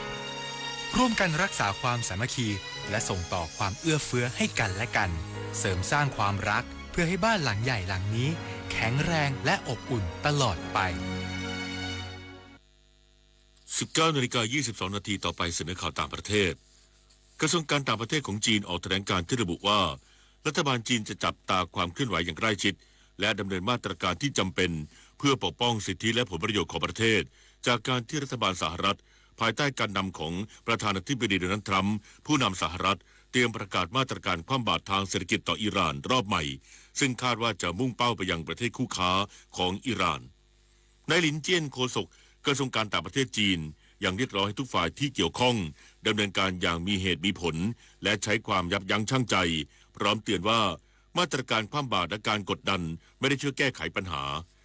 ถ้อยแถลงดังกล่าวมีขึ้นก่อนที่นายสกอตต์เบเซนรัฐมนตรีคลังสหรัฐจะแถลงมาตรการคว่ำบาตรทางเศรษฐกิจรุนแรงที่สุดในประวัติศาสตร์ต่ออิหร่านในวันจันทร์นี้ตามเวลาสหรัฐพร้อมเรียกร้องให้รัฐบาลจีนร่วมมือกับสหรัฐในการดำเนินมาตรการคว่ำบาตรดังกล่าวนายกรัฐมนตรีคริสโตเฟอร์ลักซอนของนิวซีแลนด์ออกแถลงการในวันนี้ที่ระบุว่ารัฐบาลเตรียมเสนอร่างกฎหมายต่อรัฐสภานิวซีแลนด์ที่จะห้ามเยาวชนที่มีอายุต่ำกว่า16ปีเข้าใช้งานโซเชียลมีเดียโดยร่างกฎหมายฉบับนี้จะกำหนดให้แพลตฟอร์มโซเชียลมีเดียดำเนินการอย่างเหมาะสมเพื่อยืนยันอายุผู้ใช้งานรวมถึงการใช้ข้อมูลบัญชีที่มีอยู่การใช้เทคโนโลยีการจดจำใบหน้าและเอกสารยืนยันตัวตนแบบดิจิทัลซึ่งหากแพลตฟอร์มเหล่านี้ไม่ปฏิบัติตามกฎหมายดังกล่าวอาจถูกปรับเป็นเงินสูงถึง10%ของรายได้ทั่วโลกพร้อมย้ำว่านิวซีแลนด์ไม่สามารถยอมรับอันตรายที่จะเกิดขึ้นกับเยาวชนได้อีกต่อไปด้านนายวิสตันปีสเตอร์รัฐมนตรีต่างประเทศของนิวซีแลนด์ออกมาแสดงความกังวลต่อร่างกฎหมายดังกล่าวพร้อมระบุว่ากฎหมายการห้ามเยาวชนใช้โซเชียลมีเดียของออสเตรเลียถือเป็นความล้มเหลวครั้งใหญ่เนื่องจากการห้ามเยาวชนใช้โซเชียลมีเดียควรเป็นความรับผิดชอบของผู้ปกครองต่อไปเป็นพยากรณ์อากาศ24 ชั่วโมงข้างหน้าประเทศไทยยังคงมีฝนตกหนักบางแห่งเนื่องจากมรสุมตะวันตกเฉียงใต้กำลังค่อนข้างแรงพัดปกคลุมทะเลอันดามันประเทศไทยและอ่าวไทยประกอบกับร่องมรสุมพาดผ่านประเทศเมียนมาตอนบนและประเทศลาวตอนบนเข้าสู่พายุโซนร้อนนาราบริเวณอ่าวตังเกียขอให้ประชาชนในบริเวณดังกล่าวระวังอันตรายจากฝนตกหนักและฝนที่ตกสะสมซึ่งอาจทำให้เกิดน้ำท่วมฉับพลันน้ำป่าไหลหลากและน้ำล้นตลิ่งโดยเฉพาะพื้นที่ลาดเชิงเขาใกล้ทางน้ำไหลผ่านและพื้นที่ลุ่มสำหรับคลื่นลมบริเวณทะเลอันดามันตอนบนมีกำลังค่อนข้างแรงโดยมีคลื่นสูง 2-3 เมตรบริเวณที่มีฝนฟ้าคะนองคลื่นสูงมากกว่า3 เมตรส่วนอ่าวไทยตอนบนมีคลื่นสูงประมาณ2 เมตรบริเวณที่มีฝนฟ้าคะนองคลื่นสูงมากกว่า2 เมตรขอให้ชาวเรือบริเวณทะเลอันดามันและอ่าวไทยเดินเรือด้วยความระมัดระวังและหลีกเลี่ยงการเดินเรือในบริเวณที่มีฝนฟ้าคะนองเรือเล็กบริเวณทะเลอันดามันตอนบนควรงดออกจากฝั่งในระยะนี้ไว้ด้วยอันหนึ่งพายุโซนร้อนนาราบริเวณอ่าวตังเกีย มีแนวโน้มจะเคลื่อนขึ้นฝั่งบริเวณตอนใต้ของมณฑลกวางซีประเทศจีนในช่วงวันที่ 25 ถึง 26 สิงหาคมนี้โดยพายุนี้ไม่เคลื่อนเข้าสู่ประเทศไทยขอให้ผู้ที่จะเดินทางไปในบริเวณดังกล่าวตรวจสอบสภาพอากาศก่อนออกเดินทางในช่วงวันดังกล่าวไว้ด้วยพยากรณ์อากาศตั้งแต่เย็นวันนี้จนถึงเย็นวันพรุ่งนี้ภาคเหนือมีฝนฟ้าคะนอง160ของพื้นที่และมีฝนตกหนักบางแห่งบริเวณจังหวัดแม่ฮ่องสอนน่านและตากอุณหภูมิต่ำสุด23 ถึง 27 องศาเซลเซียสอุณหภูมิสูงสุด32 ถึง 35 องศาเซลเซียสภาคตะวันออกเฉียงเหนือมีฝนฟ้าคะนอง40ของพื้นที่และมีฝนตกหนักบางแห่งบริเวณจังหวัดบึงกาฬสกลนครและนครพนมอุณหภูมิต่ำสุด24 ถึง 26 องศาเซลเซียสอุณหภูมิสูงสุด30 ถึง 34 องศาเซลเซียสภาคกลางมีฝนฟ้าคะนอง40ของพื้นที่และมีฝนตกหนักบางแห่งบริเวณจังหวัดกาญจนบุรีอุณหภูมิต่ำสุด23 ถึง 26 องศาเซลเซียสอุณหภูมิสูงสุด33 ถึง 36 องศาเซลเซียสภาคตะวันออกมีฝนฟ้าคะนอง60ของพื้นที่และมีฝนตกหนักบางแห่งบริเวณจังหวัดระยองจันทบุรีและตราดอุณหภูมิต่ำสุด23 ถึง 28 องศาเซลเซียสอุณหภูมิสูงสุด31 ถึง 34 องศาเซลเซียสลมตะวันตกเฉียงใต้ความเร็ว20 ถึง 35 กิโลเมตรต่อชั่วโมงทะเลมีคลื่นสูงประมาณ2 เมตรบริเวณที่มีฝนฟ้าคะนองคลื่นสูงมากกว่า2 เมตรภาคใต้ฝั่งตะวันออกมีฝนฟ้าคะนอง40ของพื้นที่และมีฝนตกหนักบางแห่งบริเวณจังหวัดชุมพรสุราษฎร์ธานีและนครศรีธรรมราชอุณหภูมิต่ำสุด23 ถึง 26 องศาเซลเซียสอุณหภูมิสูงสุด33 ถึง 37 องศาเซลเซียสตั้งแต่จังหวัดสุราษฎร์ธานีขึ้นมาลมตะวันตกเฉียงใต้ความเร็ว20 ถึง 35 กิโลเมตรต่อชั่วโมงทะเลมีคลื่นสูง 1 ถึง 2 เมตรห่างฝั่งคลื่นสูงประมาณ2 เมตรและบริเวณที่มีฝนฟ้าคะนองคลื่นสูงมากกว่า2 เมตรตั้งแต่จังหวัดนครศรีธรรมราชลงไปลมตะวันตกเฉียงใต้ความเร็ว15 ถึง 35 กิโลเมตรต่อชั่วโมงทะเลมีคลื่นสูงประมาณ1 เมตรห่างฝั่งคลื่นสูง 1 ถึง 2 เมตรและบริเวณที่มีฝนฟ้าคะนองคลื่นสูงมากกว่า2 เมตรภาคใต้ฝั่งตะวันตกมีฝนฟ้าคะนอง160ของพื้นที่และมีฝนตกหนักบางแห่งบริเวณจังหวัดระนองพังงาและภูเก็ตอุณหภูมิต่ำสุด24 ถึง 27 องศาเซลเซียสอุณหภูมิสูงสุด27 ถึง 34 องศาเซลเซียสตั้งแต่จังหวัดพังงาขึ้นมาลมตะวันตกเฉียงใต้ความเร็ว20 ถึง 40 กิโลเมตรต่อชั่วโมงทะเลมีคลื่นสูง2 ถึง 3 เมตรบริเวณที่มีฝนฟ้าคะนองคลื่นสูงมากกว่า3 เมตรตั้งแต่จังหวัดภูเก็ตลงไปลมตะวันตกเฉียงใต้ความเร็ว15 ถึง 35 กิโลเมตรต่อชั่วโมงทะเลมีคลื่นสูง 1 ถึง 2 เมตรบริเวณที่มีฝนฟ้าคะนองคลื่นสูงมากกว่า2 เมตรกรุงเทพมหานครและปริมณฑลมีฝนฟ้าคะนอง140ของพื้นที่อุณหภูมิต่ำสุด26 ถึง 28 องศาเซลเซียสอุณหภูมิสูงสุด33 ถึง 35 องศาเซลเซียสสภาวะระดับน้ำในแม่น้ำเจ้าพระยาที่หน้ากองบัญชาการกองทัพเรือคำนวณโดยกรมอุตุศาสตร์วันพรุ่งนี้น้ำขึ้นเต็มที่เวลา 19:50 นาทีสูงกว่าระดับทะเลปานกลาง1 เมตร 28 เซนติเมตรน้ำลงเต็มที่เวลา 11:37 นาทีต่ำกว่าระดับทะเลปานกลาง63 เซนติเมตรวันพรุ่งนี้ที่ผาชะนดาอำเภอโขงเจียมจังหวัดอุบลราชธานีดวงอาทิตย์ขึ้นเวลา 5:44 นาทีกรุงเทพมหานครดวงอาทิตย์ขึ้นเวลา 6:06 นาที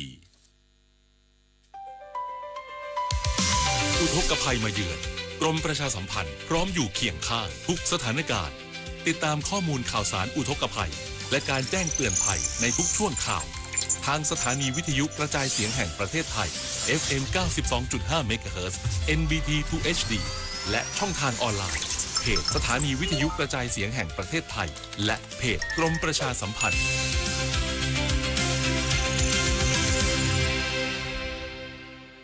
น้ำมันฟรีตั๋วฟรีอาหารเสริมฟรีฟังดูน่าสนใจแต่ระวังของฟรีเหล่านี้อาจเป็นกับดักของมิจฉาชีพใช้ของฟรีเป็นเหยื่อล่อหลอกให้แอดไลน์ชวนทำกิจกรรมหรือลงทุนต่อสุดท้ายต้องโอนเงินเพิ่มถอนไม่ได้แล้วบล็อกหนีเงินหายเกลี้ยงบัญชีจำไว้ให้ขึ้นใจของฟรีที่ต้องแอดไลน์นั่นคือมิจฉาชีพ 100% รู้ทันกลโกงรู้ทันโลกออนไลน์ปลอดภัยแน่นอน ขอให้ทุกท่านร่วมมือร่วมใจกันอย่างมั่นคงแน่วแน่ และหากมีอุปสรรคปัญหาใดๆเกิดขึ้นก็เผชิญปัญหาอย่างผู้มีสติมีปัญญาและร่วมกันคิดอ่านปฏิบัติแก้ไขด้วยเหตุผลด้วยหลักวิชาและด้วยความบริสุทธิ์จริงใจ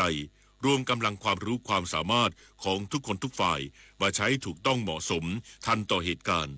พระราชดำรัสพระบาทสมเด็จพระเจ้าอยู่หัวจบข่าวกนิกาแก้วใสบรรณาธิการข่าวทิติมาอิงกำและพินรุ่งสมัยอ่าน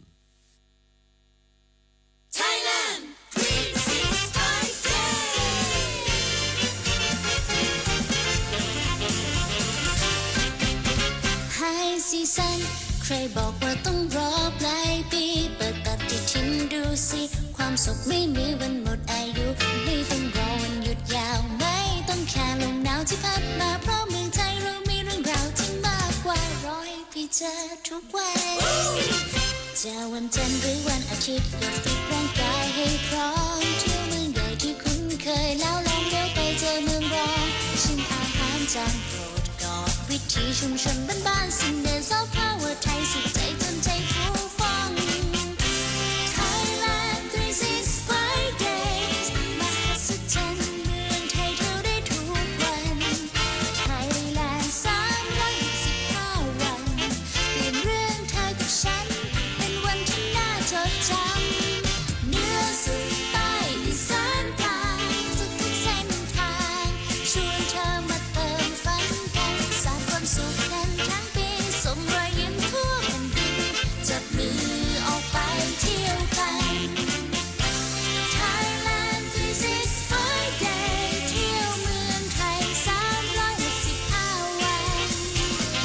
Thailand 365 days เที่ยวเมืองไทย365 วัน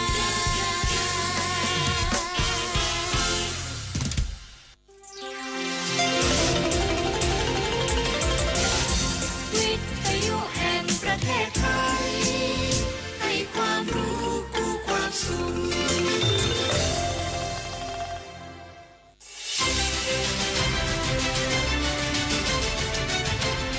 สถานีวิทยุกระจายเสียงแห่งประเทศไทยกรมประชาสัมพันธ์ FM 92.5 เมกะเฮิรตซ์และ AM 891 กิโลเฮิรตซ์ขอต้อนรับท่านเข้าสู่รายการแวดวงกีฬาทุกวันจันทร์ถึงวันเสาร์ 19:30 นาทีถึง 20 นาฬิกา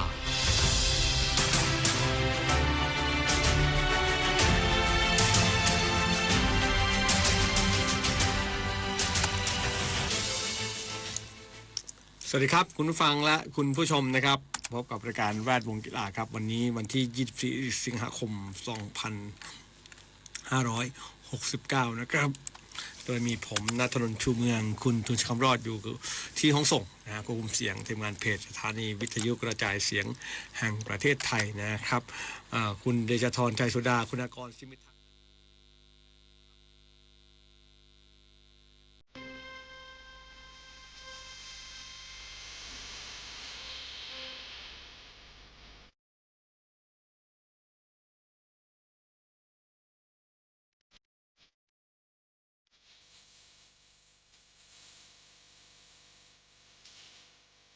คุณค่าของหนังสือมิได้จำกัดที่จะเกิดขึ้นเฉพาะกับผู้อ่านหนังสือได้ด้วยตาเท่านั้นสมาคมคนตาบอดแห่งประเทศไทยมูลนิธิคนตาบอดไทยและสถาบันคนตาบอดแห่งชาติเพื่อการวิจัยและพัฒนาจึงได้ร่วมมือกันจัดทำกลไกสำหรับคุ้มครองสิทธิด้านการรับรู้ข้อมูลข่าวสารให้แก่คนตาบอดและประชาชนผู้ที่มีปัญหาด้านการอ่านขณะเดียวกันก็เพื่อเสนอสื่อทางเลือกให้แก่ผู้ที่รักการอ่านทุกท่านร่วมกับเราเพื่อพิสูจน์ความจริงในข้อนี้ได้ในรายการหนังสือเสียงเพื่อประชาชนสถานีวิทยุกระจายเสียงแห่งประเทศไทยกรมประชาสัมพันธ์ AM 819 กิโลเฮิรตซ์และเครือข่ายทั่วประเทศ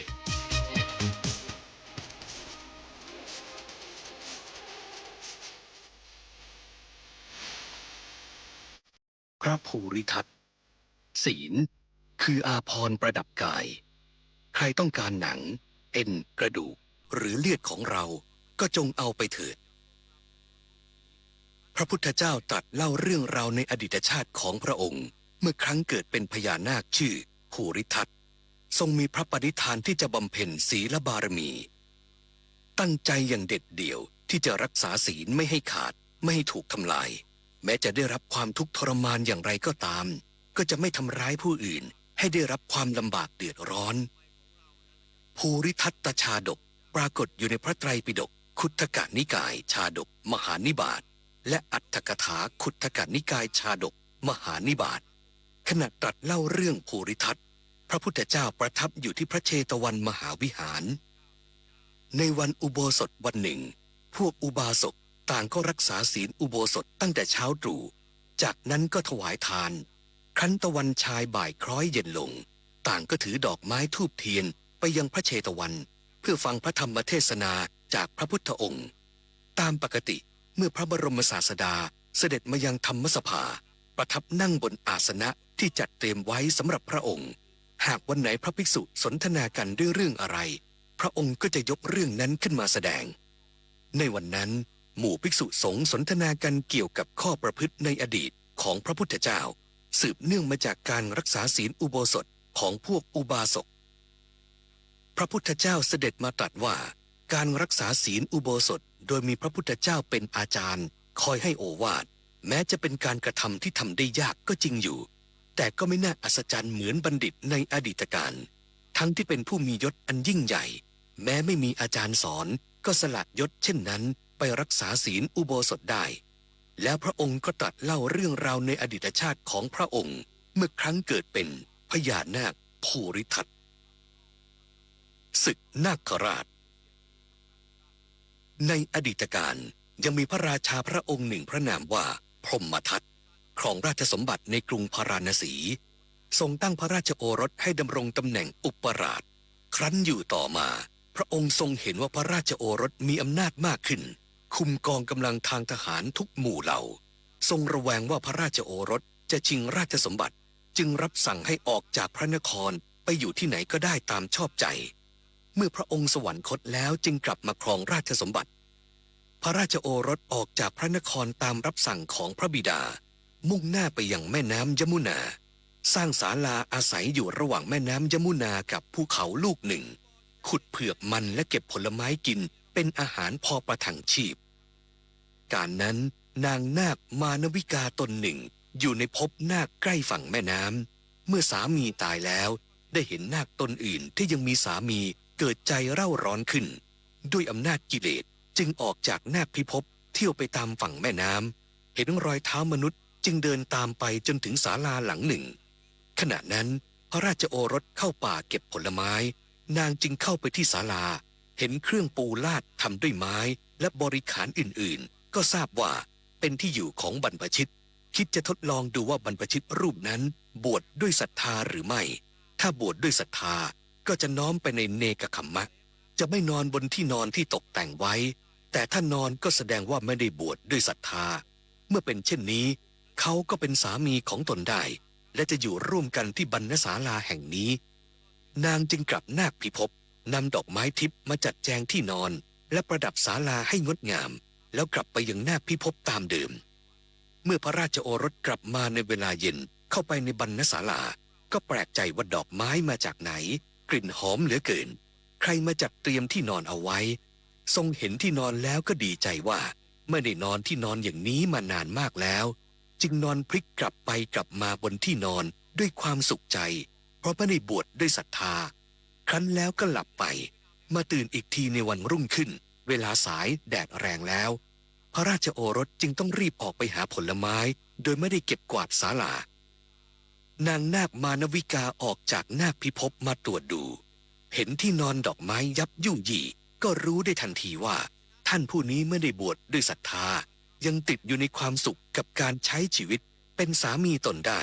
จึงเก็บกวาดดอกไม้เก่าและนำดอกไม้ใหม่มาตกแต่งไว้เหมือนเดิมประดับศาลาโปรยดอกไม้ตามที่จงกรมแล้วกลับไปยังนาคพิภพตามเดิมวันนั้นพระราชโอรสก็นอนบนที่นอนดอกไม้ครั้นรุ่งขึ้นทรงเฝ้าคิดวนเวียนอยู่ว่าใครมาประดับศาลาไว้พระองค์จะต้องรู้ให้ได้จึงทำทีไปเก็บผลไม้ตามปกติแล้วแอบหลบอยู่ในที่กำบังไม่ไกลจากศาลาส่วนนางนาคมานวิกาถือของหอมและดอกไม้เป็นจำนวนมากมายังศาลาพอพระราชโอรสเห็นนางนาคมานวิกา รูปร่างหน้าตาแช่มช้อยงดงามยิ่งนักก็เกิดความรักในทันทีแต่ก็ยังไม่แสดงตนรอให้นางจัดเตรียมที่นอนดอกไม้เสร็จแล้วจึงค่อยๆย่องเข้าไปหาถามว่าเธอเป็นใครนางนาคมานวิกาตอบว่าตนชื่อนาคมานวิกาพระราชโอรสตรัสถามว่าเธอมีสามีแล้วหรือยังนางตอบว่าเมื่อก่อนเคยมีสามีแต่ตอนนี้เป็นม่ายอยู่เพราะสามีตายไปแล้วท่านเล่าเป็นใครทำไมจึงมาอยู่ในป่าเพียงลำพังคนเดียวพระราชโอรสตรัสเล่าเรื่องราวของพระองค์ให้นางฟังว่าเป็นพระโอรสของพระเจ้ากรุงพาราณสีแล้วตรัสถามถึงสาเหตุที่นางออกจากนาคพิภพมาที่นี้นางตอบว่าเมื่อสามีตายแล้วเธอได้เห็นนางนาคตนอื่นใช้ชีวิตอยู่กับสามีจึงออกจากภพนาคมาหวังจะได้สามีพระราชโอรสตรัสว่าแม้เราก็ไม่ได้บวชด้วยศรัทธาเพราะถูกพระบิดาขับไล่จึงมาอยู่ที่นี่เธออย่าคิดมากไปเลยเราเป็นสามีของเธอได้เราทั้งสองจะอยู่ด้วยกันแล้วทั้งสองก็ตกลงใจอยู่ร่วมกันนางนาคสร้างตำหนักมีค่ามากด้วยอานุภาพของตนตั้งแต่นั้นมาพระราชโอรสก็ได้เสวยข้าวและน้ำทิพย์เลี้ยงชีวิตอยู่ต่อมานางนาคมานวิกาได้ตั้งครรภ์คลอดบุตรเป็นชายจึงตั้งชื่อให้ว่าสาครพรหมทัตเพราะประสูติที่ริมฝั่งแม่น้ำในเวลาที่สาครพรหมทัตเดินได้นางนาคมานวิกาก็ได้คลอดบุตรอีกคนเป็นหญิงและตั้งชื่อให้ว่าสมุททชาเพราะนางเกิดที่ริมฝั่งสมุทรวันเวลาผ่านไปพรานป่าชาวกรุงพาราณสีคนหนึ่งล่าสัตว์มาถึงที่นั้นได้พูดคุยสนทนากันเกิดจำพระราชโอรสได้ครั้นกลับถึงพระนครก็เป็นช่วงเวลาเดียวกันกับพระราชาเสด็จสวรรคตพวกอำมาตย์ถวายพระเพลิงพระบรมศพพระราชาเสร็จแล้วได้ประชุมกันในวันที่ 7เพื่อประกอบพิธีอัศวเมธหาพระราชาพระองค์ใหม่เนื่องจากไม่รู้ว่าพระราชโอรสยังมีชีวิตอยู่หรือไม่ขณะนั้นพรานป่าได้เข้าไปในพระนครรู้ข่าวที่พระราชาสวรรคตจึงไปพบพวกอำมาตย์บอกให้ทราบว่าพระราชโอรสยังมีชีวิตอยู่ขณะที่ตนเข้าป่าล่าสัตว์ได้พบกับพระองค์ใกล้ฝั่งแม่น้ำแห่งหนึ่งตนได้พักอาศัยอยู่กับพระองค์ถึง2-3 วันพวกอำมาตย์ให้นายพรานนำทางไปพบพระราชโอรสกราบทูลให้ทราบว่าพระราชาสวรรคตแล้วและทูลขอให้พระองค์กลับไปครองสิริราชสมบัติพระราชโอรสเข้าไปหานางนาคมานวิกาแจ้งให้ทราบว่าพระบิดาสวรรคตแล้วและพวกอำมาตย์ได้มาเชิญให้ไปขึ้นครองราชสมบัติในกรุงพาราณสีพวกเราทั้งสองจะไปด้วยกันนางได้ยินเช่นนั้นรู้สึกหวั่นไหวกล่าวว่าหม่อมฉันไปกับพระองค์ไม่ได้พวกเรามีชาติเป็นนาคมีพิษร้ายโกรธง่ายแม้เพราะสาเหตุเพียงเล็กน้อยการอยู่กับหญิงร่วมสามีเป็นเรื่องลำบากสำหรับคนที่โกรธง่าย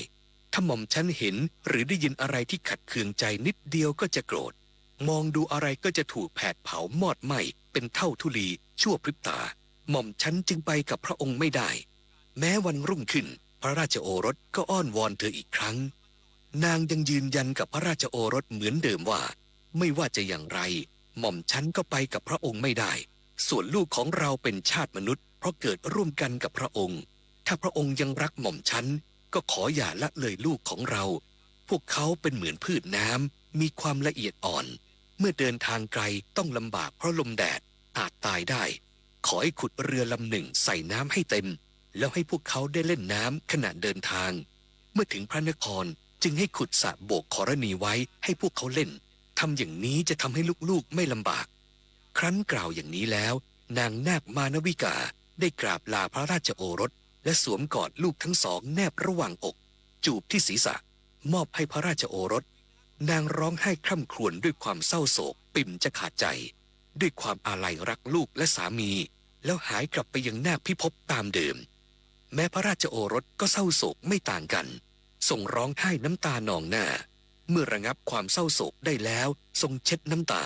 เสด็จออกจากนิเวศไปพบเหล่าอำมาตย์พวกอำมาตย์อภิเษกพระราชโอรสกลางป่านั่นเองแล้วทูลเชิญเสด็จนิวัตรกลับสู่พระนครพระราชารับสั่งให้ขุดเรือยกขึ้นเกวียนใส่น้ำให้เต็มโรยดอกไม้หลากสีงดงามมีกลิ่นหอมลงในน้ำให้บุตรทั้งสองเล่นขณะเดินทาง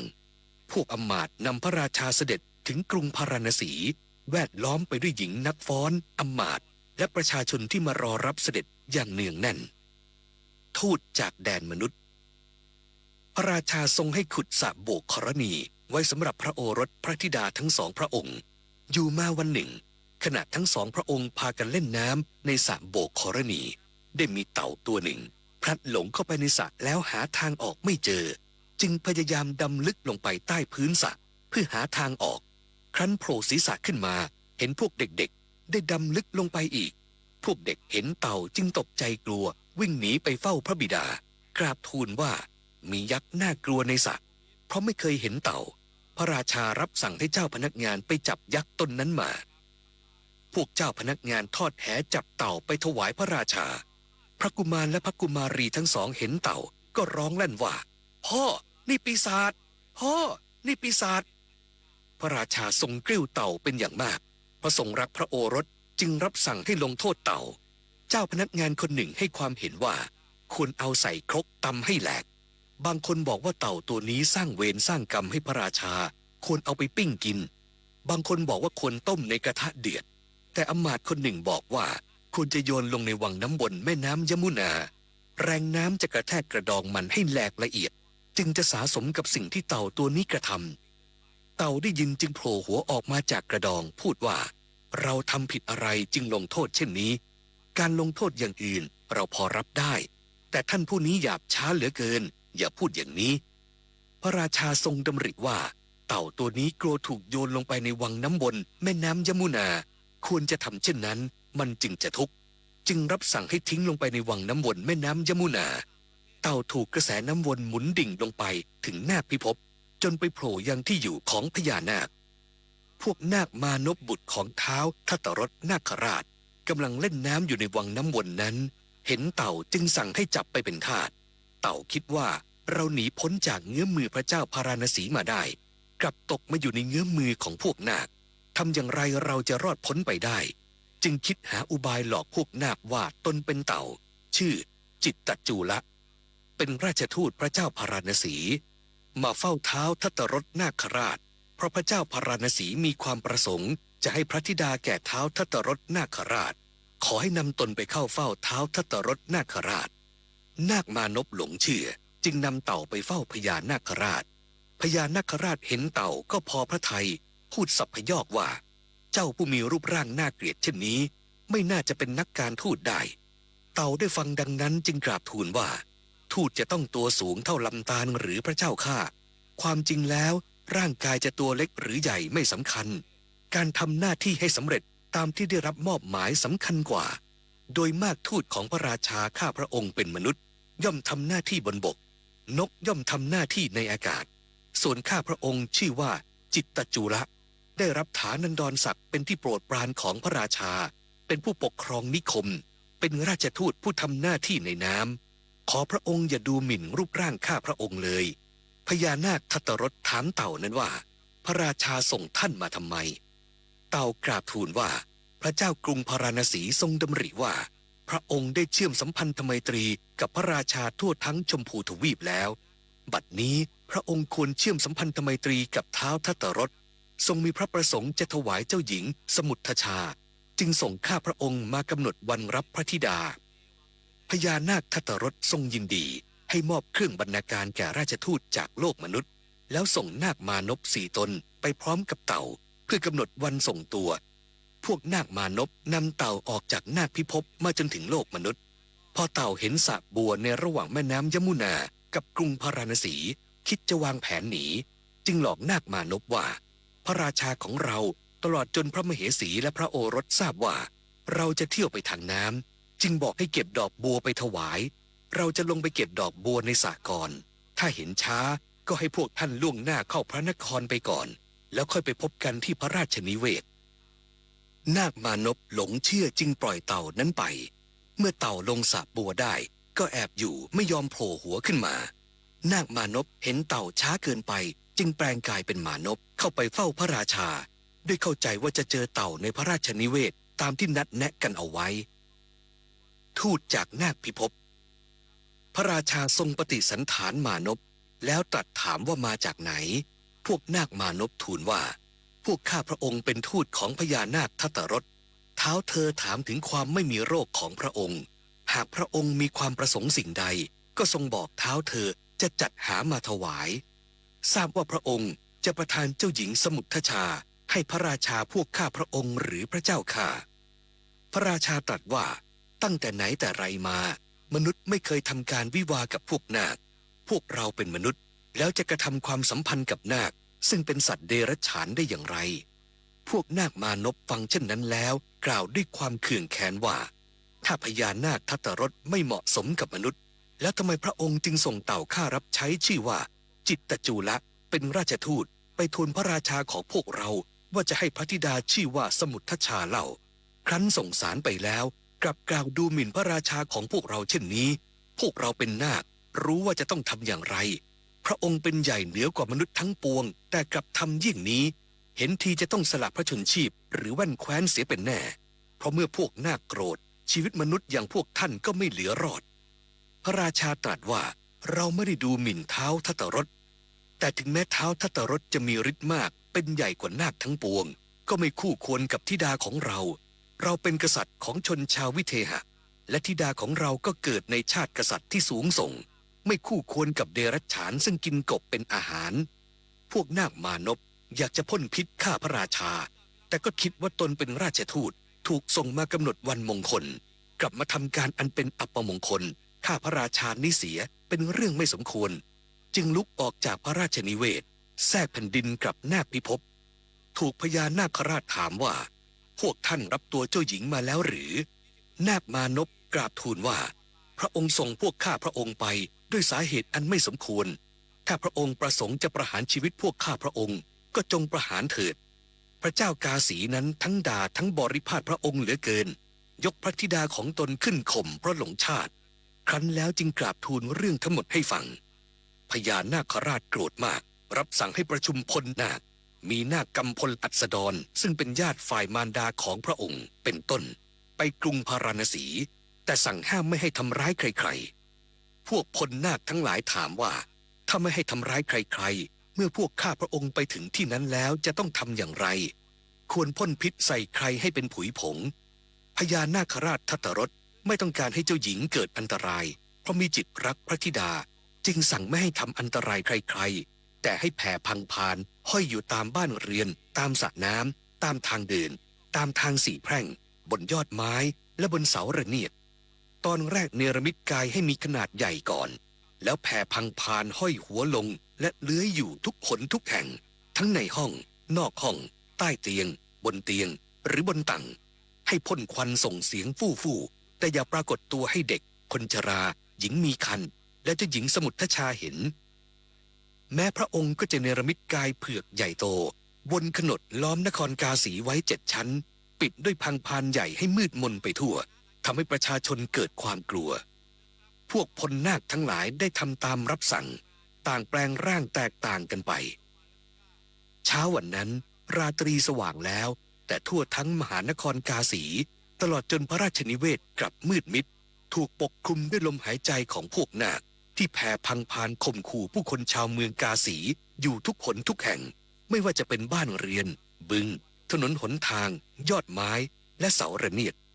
ชาวพระนครพากันตกใจกลัวจึงพูดกับพญานาคว่าท่านเบียดเบียนพวกเราทำไมพวกนาคกล่าวว่าพระราชาของพวกท่านบอกว่าจะให้พระธิดาแก่พระราชาเราเมื่อส่งทูตไปกลับไร้สัจจะทั้งด่าทั้งบริพาทพระราชาเราถ้าไม่ให้พระธิดาเราจะฆ่าชาวพระนครให้หมดมนุษย์อ้อนวอนว่าจะไปกราบทูลขอร้องพระราชาจึงพากันไปชุมนุมเรียกร้องที่ประตูพระราชวังต่างร้องไห้คร่ำครวญขอให้พระราชาช่วยเหลือฝ่ายมเหสีของพระราชาบรรทมอยู่ในห้องของตนต่างก็ส่งเสียงกรีดร้องโวยวายลั่นขึ้นอย่างพร้อมเพรียงกันอ้อนวอนขอให้พระราชาประทานพระธิดาแก่พญานาคส่วนพระเจ้ากาสีก็สะดุ้งตื่นเพราะเสียงโกลาหลของชาวเมืองและเสียงกรีดร้องของพระมเหสีครั้นแล้วนาคมานพทั้ง4 ตนก็ปรากฏตัวแสดงอาการเหมือนจะฉกพระเศียรพระองค์พร้อมข่มขู่ว่าจะให้พระธิดาหรือไม่ให้ทรงได้ยินเสียงชาวพระนครและมเหสีร้องคร่ำครวญขอความช่วยเหลือดังไปทั่วพระราชวังแม้พระองค์เองก็ถูกนาคมานพข่มขู่เหลือเกินทรงตกใจกลัวจึงยอมยกพระธิดาให้ท้าวทัตตรสครั้นนาคราชได้ฟังพระดำรัสดังนั้นแล้ว ก็ถอนทัพถอยห่างจากเมืองไกลออกไปประมาณ1 คาวุธเนรมิตนครแห่งหนึ่งขึ้นเหมือนเทพนครแล้วส่งบรรณาการไปว่าขอพระองค์จงส่งพระธิดามาให้พวกเราพระราชาตอบพวกนาคกลับไปว่าเราจะส่งพระธิดาไปในความคุ้มครองของพวกอำมาตย์เราแล้วรับสั่งให้เรียกเจ้าหญิงมาเฝ้านำขึ้นไปชั้นบนปราสาทเปิดสีหบัญชรออกชี้ให้พระธิดาดูนครอันงดงามวิจิตรการตาแห่งนั้นว่านครนั้นอยู่ไม่ไกลจากเมืองของเราลูกจะเป็นอัครมเหสีของพระราชาในนครนั้นเมื่อลูกเบื่อก็กลับมาเยี่ยมพ่อที่เมืองของเราได้แล้วให้ประดับเจ้าหญิงส่งไปในความคุ้มครองของอำมาตย์พระองค์พวกพญานาคต้อนรับเจ้าหญิงได้ทำสักการะพวกอำมาตย์อย่างมากมายแล้วนำเข้าไปยังพระนครถวายเจ้าหญิงแก่ท้าวทัตตรสพวกอำมาตย์ได้รับเครื่องบรรณาการกลับมาเป็นจำนวนมากท้าวทัตตรสนาคราชนำเจ้าหญิงขึ้นสู่ปราสาทให้บรรทมบนที่นอนที่ประดับไว้อย่างวิจิตรงดงามพวกนางนาคมานวิกาแปลงร่างเป็นคนค่อมและคนเตี้ยห้อมล้อมเจ้าหญิงเหมือนคนรับใช้มนุษย์พอเจ้าหญิงนอนบนที่นอนทิพย์ครั้นถูกสัมผัสอันเป็นทิพย์เท่านั้นก็หลับไปทันทีท้าวทัตตรสนำพระธิดาและบริวารนาคหายไปในที่นั้นได้ไปปรากฏในนาคพิภพพร้อมกับการอันตรธานไปของนครเนรมิตอันวิจิตรงดงามนั้นเหมือนเปลวไฟหายไปในอากาศกำเนิดพระภูริทัตที่นาคพิภพพระธิดาตื่นบรรทมทอดพระเนตรที่บรรทมทิพย์แล้วออกเดินสำรวจไปตามปราสาทราชมณฑีนพระราชนิเวศล้วนแล้วแต่ทำด้วยทองและแก้วมณีอุทยานและสระโบกธรณีร่มรื่นดารดาษด้วยดอกไม้นานาพันธุ์ออกดอกบานสะพรั่งงดงามราวกับเทพนครเกินที่จะจินตนาการได้พระธิดารู้สึกเป็นสุขใจอย่างประหลาดจึงรับสั่งถามหญิงรับใช้ว่า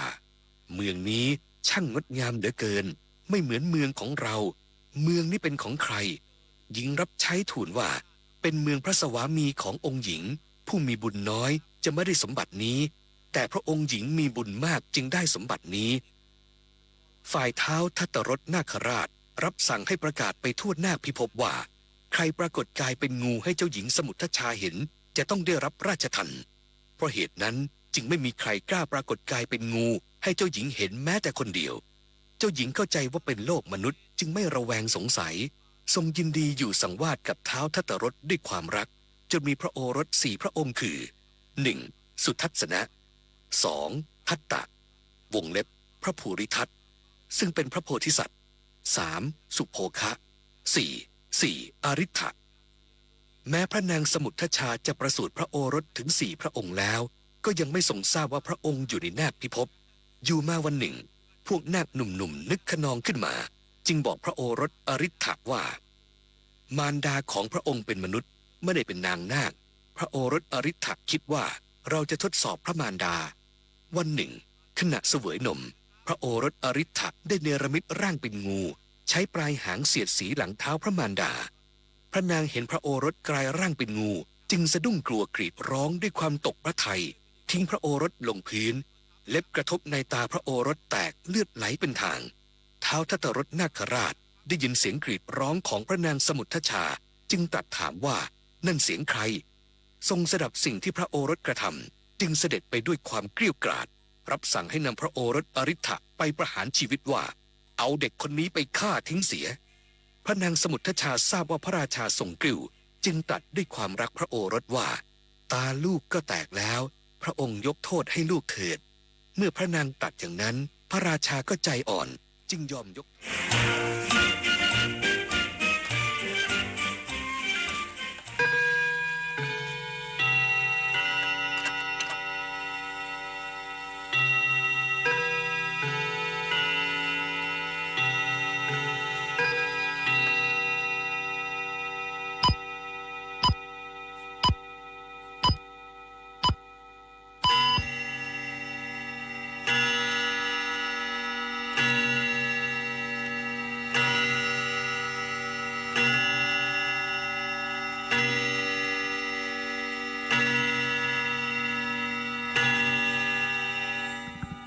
เวลา 20 นาฬิกา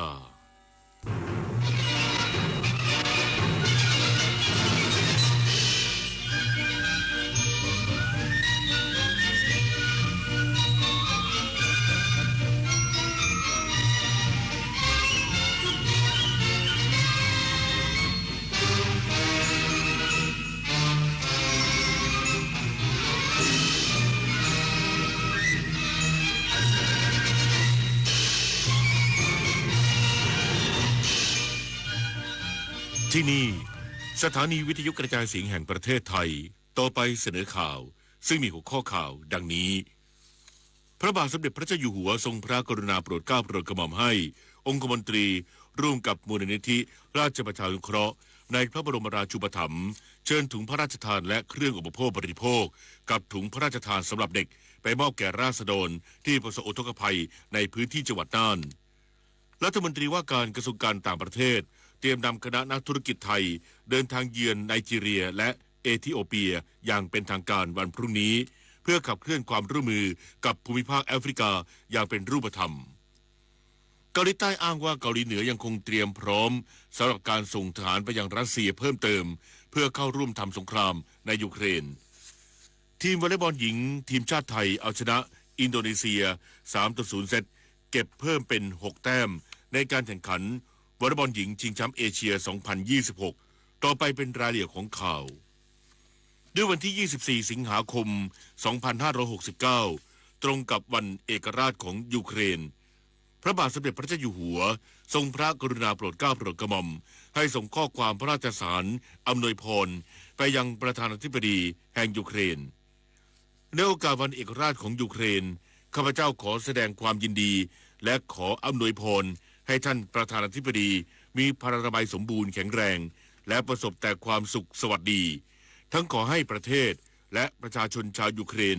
มีความสงบร่มเย็นความยืนหยัดมั่นคงและความเจริญรุ่งเรืองสัมพันธไมตรีอันมั่นคงระหว่างประเทศไทยกับยูเครนได้พัฒนาและเจริญงอกงามบนพื้นฐานของความเข้าใจอันดีความไว้เนื้อเชื่อใจและความเคารพยกย่องซึ่งกันและกันข้าพเจ้าจึงเชื่อมั่นว่าเราทั้งสองไม่เพียงแต่จะสร้างเสริมความร่วมมือในด้านการค้าและการลงทุนที่มีอยู่เดิมหากแต่จะแสวงหาโอกาสใหม่ๆเพิ่มขึ้น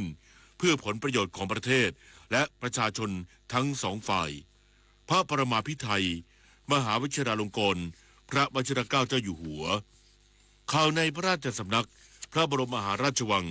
วันจันทร์ที่ 24 สิงหาคม พุทธศักราช 2569 วันนี้เวลา 12:10 นาทีพระบาทสมเด็จพระเจ้าอยู่หัวทรงพระกรุณาโปรดเกล้าโปรดกระหม่อมให้นายนุรักษ์มาประณีตองคมนตรี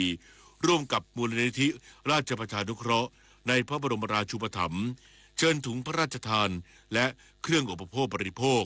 กับถุงพระราชทานสำหรับเด็กไปมอบแก่ราษฎรที่ประสบอุทกภัยในพื้นที่จังหวัดน่านที่หอประชุมที่ว่าการอำเภอปัวจังหวัดน่านจบข่าวในพระราชสำนักไทยพร้อมต่อยอดความสัมพันธ์กับแคนาดาในทุกมิติโดยเฉพาะการผลักดันความตกลงการค้าเสรีไทยแคนาดานายอนุทินชาญวิรากูลนายกรัฐมนตรีและรัฐมนตรีว่าการกระทรวงมหาดไทยให้การต้อนรับนางสาวปิงคิสนีกรเอกอัครราชทูตแคนาดาประจำประเทศไทยในโอกาสเข้าเยี่ยมอำลาเนื่องในโอกาสครบวาระการปฏิบัติหน้าที่โดยนายกรัฐมนตรีกล่าวขอบคุณเอกอัครราชทูตสำหรับมิตรภาพและความทุ่มเทตลอดระยะเวลา3 ปีในการส่งเสริมความสัมพันธ์ไทยแคนาดาให้ก้าวหน้าในทุกมิติโดยเฉพาะด้านเศรษฐกิจการค้าและการลงทุนรวมถึงการนำคณะทีมแคนาดาเทรดมิชชั่นเยือนประเทศไทยซึ่งช่วยเปิดโอกาสทางธุรกิจและเชื่อมโยงภาคเอกชนของทั้งสองประเทศทั้งนี้ไทยพร้อมต่อยอดความร่วมมือทางการทหารด้านความมั่นคงปลอดภัยทางไซเบอร์และความร่วมมือทางเศรษฐกิจกับแคนาดาโดยเฉพาะในอุตสาหกรรมแห่งอนาคตอาทิเทคโนโลยีชีวภาพเทคโนโลยีสีเขียวการบินและอวกาศเศรษฐกิจดิจิทัลพลังงานสะอาดและเกษตรอัจฉริยะพร้อมยินดีต่อความสนใจของภาคธุรกิจของแคนาดาที่เข้ามาขยายความร่วมมือและการลงทุนในประเทศไทยมากขึ้นขณะที่ด้านการค้านายกรัฐมนตรีย้ำความมุ่งมั่นผลักดันความตกลงการค้าเสรีไทยแคนาดาหรือ FTA หวังจะเพิ่มการเจรจาอย่างเป็นทางการควบคู่กับการสนับสนุนเจรจาความตกลงการค้าเสรีอาเซียนแคนาดาให้สามารถสรุปผลได้ในเร็ววันโดยช่วง3 ปีที่ผ่านมาการค้าระหว่างไทยแคนาดาดีขึ้นอย่างต่อเนื่องถึงคาดว่าหลัง FTA เกิดขึ้นมูลค่าการส่งออกจะขยายตัวเพิ่มขึ้นอย่างมากตามไปด้วยอดิษฐ์นาถ ขวัญแสนสุขรายงานรองนายกรัฐมนตรีและรัฐมนตรีว่าการกระทรวงการต่างประเทศเตรียมนำคณะนักธุรกิจไทยเดินทางเยือนไนจีเรียและเอธิโอเปียอย่างเป็นทางการในวันพรุ่งนี้เพื่อขับเคลื่อนความร่วมมือกับภูมิภาคแอฟริกาอย่างเป็นรูปธรรม นางสาวใจไทยอุปการนิติเกษตรอธิบดีกรมสารนิเทศและโฆษกกระทรวงการต่างประเทศเปิดเผยว่า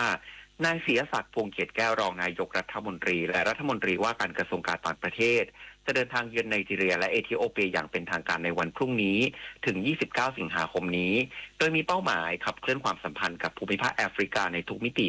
ตามนโยบาย Thailand Africa Initiative ตลอดจนขับเคลื่อนนโยบายการทูตเศรษฐกิจเพื่อส่งเสริมความร่วมมือด้านการค้าและการลงทุนกับไนจีเรียและเอธิโอเปียซึ่งถือเป็นประเทศที่มีความสำคัญทางด้านการเมืองและเศรษฐกิจของแอฟริกาโดยจะมีคณะนักธุรกิจไทยจากภาคส่วนต่างๆร่วมเดินทางด้วยทั้งนี้ระหว่างการเยือนไนจีเรียนายศิยศักดิ์จะพบหารือทวิภาคีกับรองประธานาธิบดีไนจีเรียรัฐมนตรีว่าการกระทรวงการต่างประเทศไนจีเรียและประธานคณะกรรมาการประชาคมเศรษฐกิจแห่งรัฐแอฟริกาตะวันตกที่กรุงอาบูจาส่วนการเยือนเอธิโอเปียจะพบหารือทวิภาคีกับรัฐมนตรีว่าการกระทรวงการต่างประเทศเอธิโอเปียผู้แทนระดับสูงของสหภาพแอฟริกาและจะจัดงานประกาศนโยบาย Thailand Africa Initiative แก่คณะทูตานุทูตภาครัฐภาคเอกชนและองค์กรระหว่างประเทศในเอธิโอเปียขณะเดียวกันนายศิยศักดิ์จะนำคณะนักธุรกิจไทยเข้าร่วมงาน Thailand Nigeria Business Forum ที่นครเลกอสของไนจีเรียและนำคณะเข้าร่วมงาน Thailand Ethiopia Building Business Bridgesเพื่อส่งเสริมการสร้างเครือข่ายธุรกิจของภาคเอกชนไทยกับเอธิโอเปียที่กรุงอาดิสอาบาบาด้วยเพื่อขับเคลื่อนความสัมพันธ์กับภูมิภาคแอฟริกาในทุกมิติตามนโยบาย Thailand Africa Initiative นะคะและซึ่งจะเป็นการขับเคลื่อนนโยบายการทูตเศรษฐกิจส่งเสริมความร่วมมือด้านการค้าและการลงทุนกับไนจีเรียและเอธิโอเปียซึ่งถือเป็นประเทศที่มีความสำคัญทั้งในด้านการเมืองและเศรษฐกิจของแอฟริกา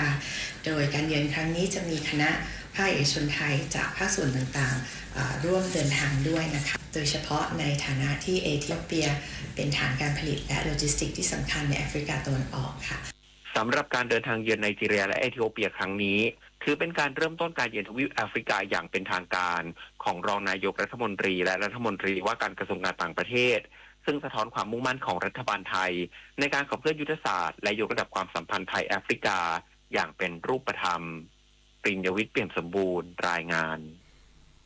ด้านรองนายกรัฐมนตรีและรัฐมนตรีว่าการกระทรวงพาณิชย์เตรียมปิดการเจรจาข้อตกลงการค้าต่างตอบแทน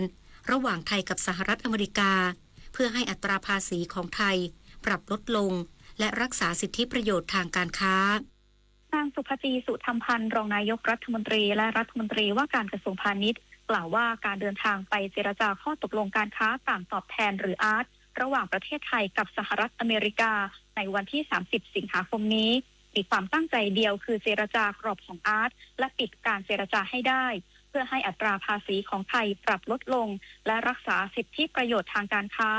ปัจจุบันไทยได้เจรจาและมีสินค้าส่งออกไปยังสหรัฐอเมริกาโดยได้รับการยกเว้นภาษีอยู่แล้ว72%จึงมีสินค้าที่มีความเสี่ยงเพียง28%ซึ่งได้ยื่นขอยกเว้นภาษีในสินค้ากลุ่มนี้ไปแล้ว7รายการยืนยันไม่มีความกังวลในการเจรจาสำหรับอัตราภาษีที่ไทยถูกเก็บเพิ่มขึ้นเกิดจากช่วงเดือนเมษายน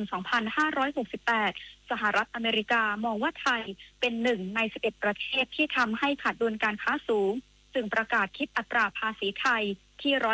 36%ซึ่งรัฐบาลได้พยายามเจรจาเพื่อลดอัตราภาษีมาอย่างต่อเนื่องทั้งการซื้อสินค้าเกษตรและพลังงานเพิ่มขึ้นส่วนสหรัฐอเมริกาปรับลดอัตราภาษีเหลือ19%มีเงื่อนไขว่าไทยต้องตกลงเรื่องมาตรการที่ไม่ใช่ภาษีให้บรรลุผลโลกการค้าวันนี้ไม่ได้มีจังหวะเดียวเรามีหน้าที่ต้องช่วยท่านปลดล็อกในเรื่องของต้นทุนแล้วก็ต้องช่วยเสริมสร้างศักยภาพต่อเนื่องรวมทั้งเรื่องของแก้ไขกฎระเบียบด้วยถ้าเราขยับปรับปรุงเปลี่ยนแปลงตัวเองเราได้เร็วและเราพร้อมที่จะสร้างคุณค่าให้ได้มากกว่าเดิมเราก็สามารถจะตอบโจทย์กับฟอนเทียร์ใหม่ๆที่จะเกิดขึ้นในโลกนี้ได้ทั้งนี้เมื่อเดือนกุมภาพันธ์ที่ผ่านมาศาลสูงสหรัฐอเมริกาได้ตัดสินให้ยกเลิกมาตรการภาษีดังกล่าวทำให้สหรัฐอเมริกาหันมาใช้อัตราภาษีตามมาตรา122ที่10%เ ซึ่งใช้ได้150วันเมื่อสิ้นสุดในวันที่24กรกฎาคมที่ผ่านมาสหรัฐอเมริกาจึงไปดึงมาตรา301มาใช้ต่อโดยขอไต่สวนประเทศไทยและอีก60ประเทศถึงการใช้แรงงานบังคับและการมีผลผลิตเกินซึ่งสหรัฐอเมริกามองว่าไทยเป็นทางผ่านของประเทศที่3ทำให้เกิดการเสียเปรียบและการที่ไทยถูกปรับเพิ่มอัตราภาษีมาอยู่ที่12.5%เนื่องจากยังไม่ได้ลงนามในข้อตกลงอาร์ตนันทิกา กิจปาโลรายงานการท่องเที่ยวแห่งประเทศไทยเปิดแผนปฏิบัติการด้านการตลาดให้เติบโตด้วยคุณค่าและมุ่งเป้าให้ไทยเป็นสถานที่ท่องเที่ยวที่มีความหมายอันดับหนึ่งของเอเชียนางสาวถาปณีเกียรติไพบูลย์ผู้ว่าการท่องเที่ยวแห่งประเทศไทยหรือททท.ประกาศทิศทางแผนปฏิบัติการด้านการตลาดประจำปี 2570 ภายใต้แนวคิด The Year of Transformation เพื่อผลักดันประเทศไทยจากการเติบโตด้วยปริมาณสู่การเติบโตด้วยคุณค่า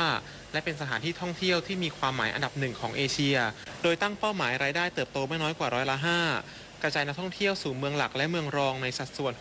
60:40 และผลักดันดัชนีความภักดีของนักท่องเที่ยวให้ติด3อันดับแรกของเอเชียผ่านการขับเคลื่อน4แม่ไม้ได้แก่การปรับสมดุลโครงสร้างตลาดเพื่อเจาะกลุ่มนักท่องเที่ยวคุณภาพใหม่และกระจายรายได้สู่19พื้นที่ผ่านโครงการ The Link Plus การยกระดับคุณค่าประสบการณ์จากความคุ้มค่าสู่จุดหมายปลายทางที่มีความหมายการสร้างเครื่องยนต์ขับเคลื่อนใหม่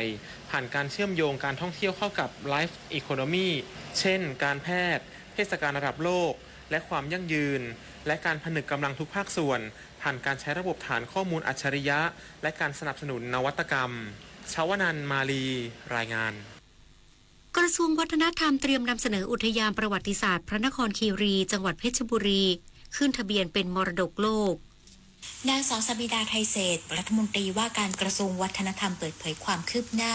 การผลักดันอุทยานประวัติศาสตร์พระนครคีรีหรือเขาวังจังหวัดเพชรบุรีให้ขึ้นทะเบียนเป็นแหล่งมรดกโลกขององค์การการศึกษาวิทยาศาสตร์และวัฒนธรรมแห่งสหประชาชาติหรือยูเนสโกว่าขณะนี้อยู่ระหว่างการพิจารณาข้อต่างๆที่ตรงกับหลักเกณฑ์การขึ้นทะเบียนของยูเนสโก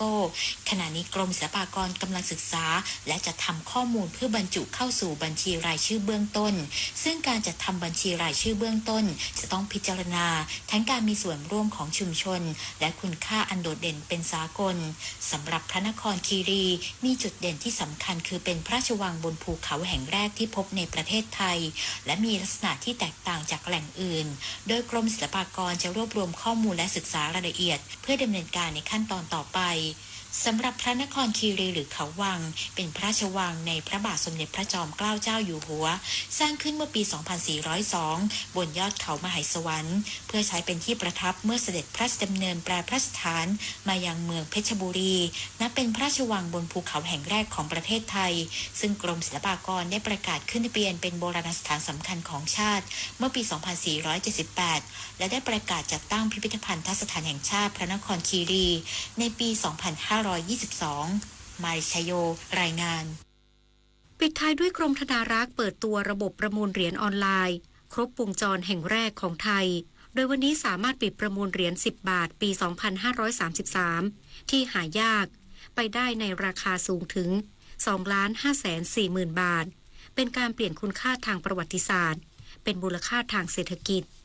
นายเอกนิติธันประภาสรองนายกรัฐมนตรีและรัฐมนตรีว่าการกระทรวงการคลังเป็นประธานเปิดตัวนวัตกรรมระบบประมูลขายผลิตภัณฑ์เหรียญผ่านระบบอิเล็กทรอนิกส์ซึ่งเป็นระบบประมูลเหรียญแบบครบวงจรแห่งแรกของประเทศไทยที่เกิดจากความร่วมมือระหว่างกรมธนารักษ์และธนาคารกรุงไทยจำกัดมหาชนภายใต้กลยุทธ์ Value เพื่อยกระดับการจำหน่ายและพัฒนามาตรฐานกลางของตลาดเหรียญไทยเพิ่มช่องทางการประมูลออนไลน์ที่ช่วยขยายโอกาสให้ประชาชนและนักสะสมทั่วโลกสามารถเข้าถึงการประมูลได้โดยไม่มีข้อจำกัดด้านระยะทางซึ่งการเปิดตัวมีการนำเหรียญกระสาบหายากระดับตำนานอย่างเหรียญ10 บาทปี 2533 ออกประมูลได้รับความสนใจจากนักสะสมอย่างล้นหลามปิดประมูลไปได้ในราคาสูงถึง 2,540,000 บาทความสำเร็จนี้สะท้อนให้เห็นว่าแพลตฟอร์มดังกล่าวสามารถเปลี่ยนคุณค่าทางประวัติศาสตร์และวัฒนธรรมให้กลายเป็นมูลค่าทางเศรษฐกิจได้อย่างเป็นรูปธรรมและสร้างรายได้เพิ่มให้แผ่นดินเชื่อว่ามูลค่าที่เพิ่มแล้วก็ถ้าตลาดอันนี้เป็นที่คึกคักนะครับแล้วเป็นสากลเนี่ยผมเชื่อว่าก็จะเป็นแหล่งรายได้ใหม่ให้กับประเทศด้วยที่นอกจากมูลค่าของเหรียญกระสาบที่เพิ่มขึ้น มันจะเป็นการสร้างงานสร้างรายได้นะครับผมเชื่อว่าวันนี้ตลาดสะสมเหรียญจะคึกคักมากเราจะมีนักผู้เชี่ยวชาญในการประเมินเหรียญทำคอยเกรดดิ้งเนี่ยก็เป็นอาชีพใหม่นะครับที่เราสามารถจะสร้างเกิดขึ้นมาได้การทำคอยเกรดดิ้งที่เป็นมาตรฐานสากลผมเชื่อว่าการพัฒนาทักษะแรงงานของคนไทยเนี่ยให้เข้ามาทำตรงนี้เนี่ยก็จะเป็นหนึ่งการสร้างงานสร้างอาชีพให้กับคนไทยด้วยด้านนายอัครรุษ สนธยานนท์อธิบดีกรมธนารักษ์กล่าวว่ากรมธนารักษ์เตรียมเปิดประมูลเหรียญหายากอย่างต่อเนื่องเป็นประจำในทุกวันที่ 17 ของทุกเดือนโดยตั้งเป้าหมายในระยะยาวจะเชื่อมโยงตลาดเหรียญไทยเข้ากับตลาดสากลพร้อมสร้างราคาอ้างอิงที่น่าเชื่อถือปฏิพล สัทธพรหมารายงานการปฏิบัติราชการนั้นไม่ว่าจะเป็นงานส่วนใดในตำแหน่งหน้าที่ใดก็ล้วนมีผลต่อชาติบ้านเมืองและประชาชนทั้งสิ้นข้าราชการทุกฝ่ายทุกระดับไม่ว่าจะทำการใดจึงต้องคิดให้ดีให้รอบด้านโดยคำนึงถึงผลที่จะเกิดขึ้นทั้งในระยะสั้นระยะยาวเสียก่อนแล้วปฏิบัติงานทุกอย่างให้ถูกต้องเหมาะสมด้วยสติปัญญาความสามารถและใจที่สุจริตเป็นธรรมพระบรมราโชวาทพระบาทสมเด็จพระเจ้าอยู่หัวเนื่องในวันข้าราชการพลเรือน1 เมษายน 2568เอกลักษณ์ประจำชาติไทย6อย่างที่คนไทยต้องรู้สัตว์ประจำชาติคือช้างไทยดอกไม้ประจำชาติดอกราชพฤกษ์สถาปัตยกรรมประจำชาติศาลาไทยสัตว์น้ำประจำชาติปรากัดสัตว์ในตำนานประจำชาตินาควัฒนธรรมประจำชาติการไหว้แบบไทย6เอกลักษณ์ประจำชาติสะท้อนความเป็นไทยให้โลกจำสื่อสารตัวตนของไทยให้ชัดเจนยิ่งขึ้นในระดับสากล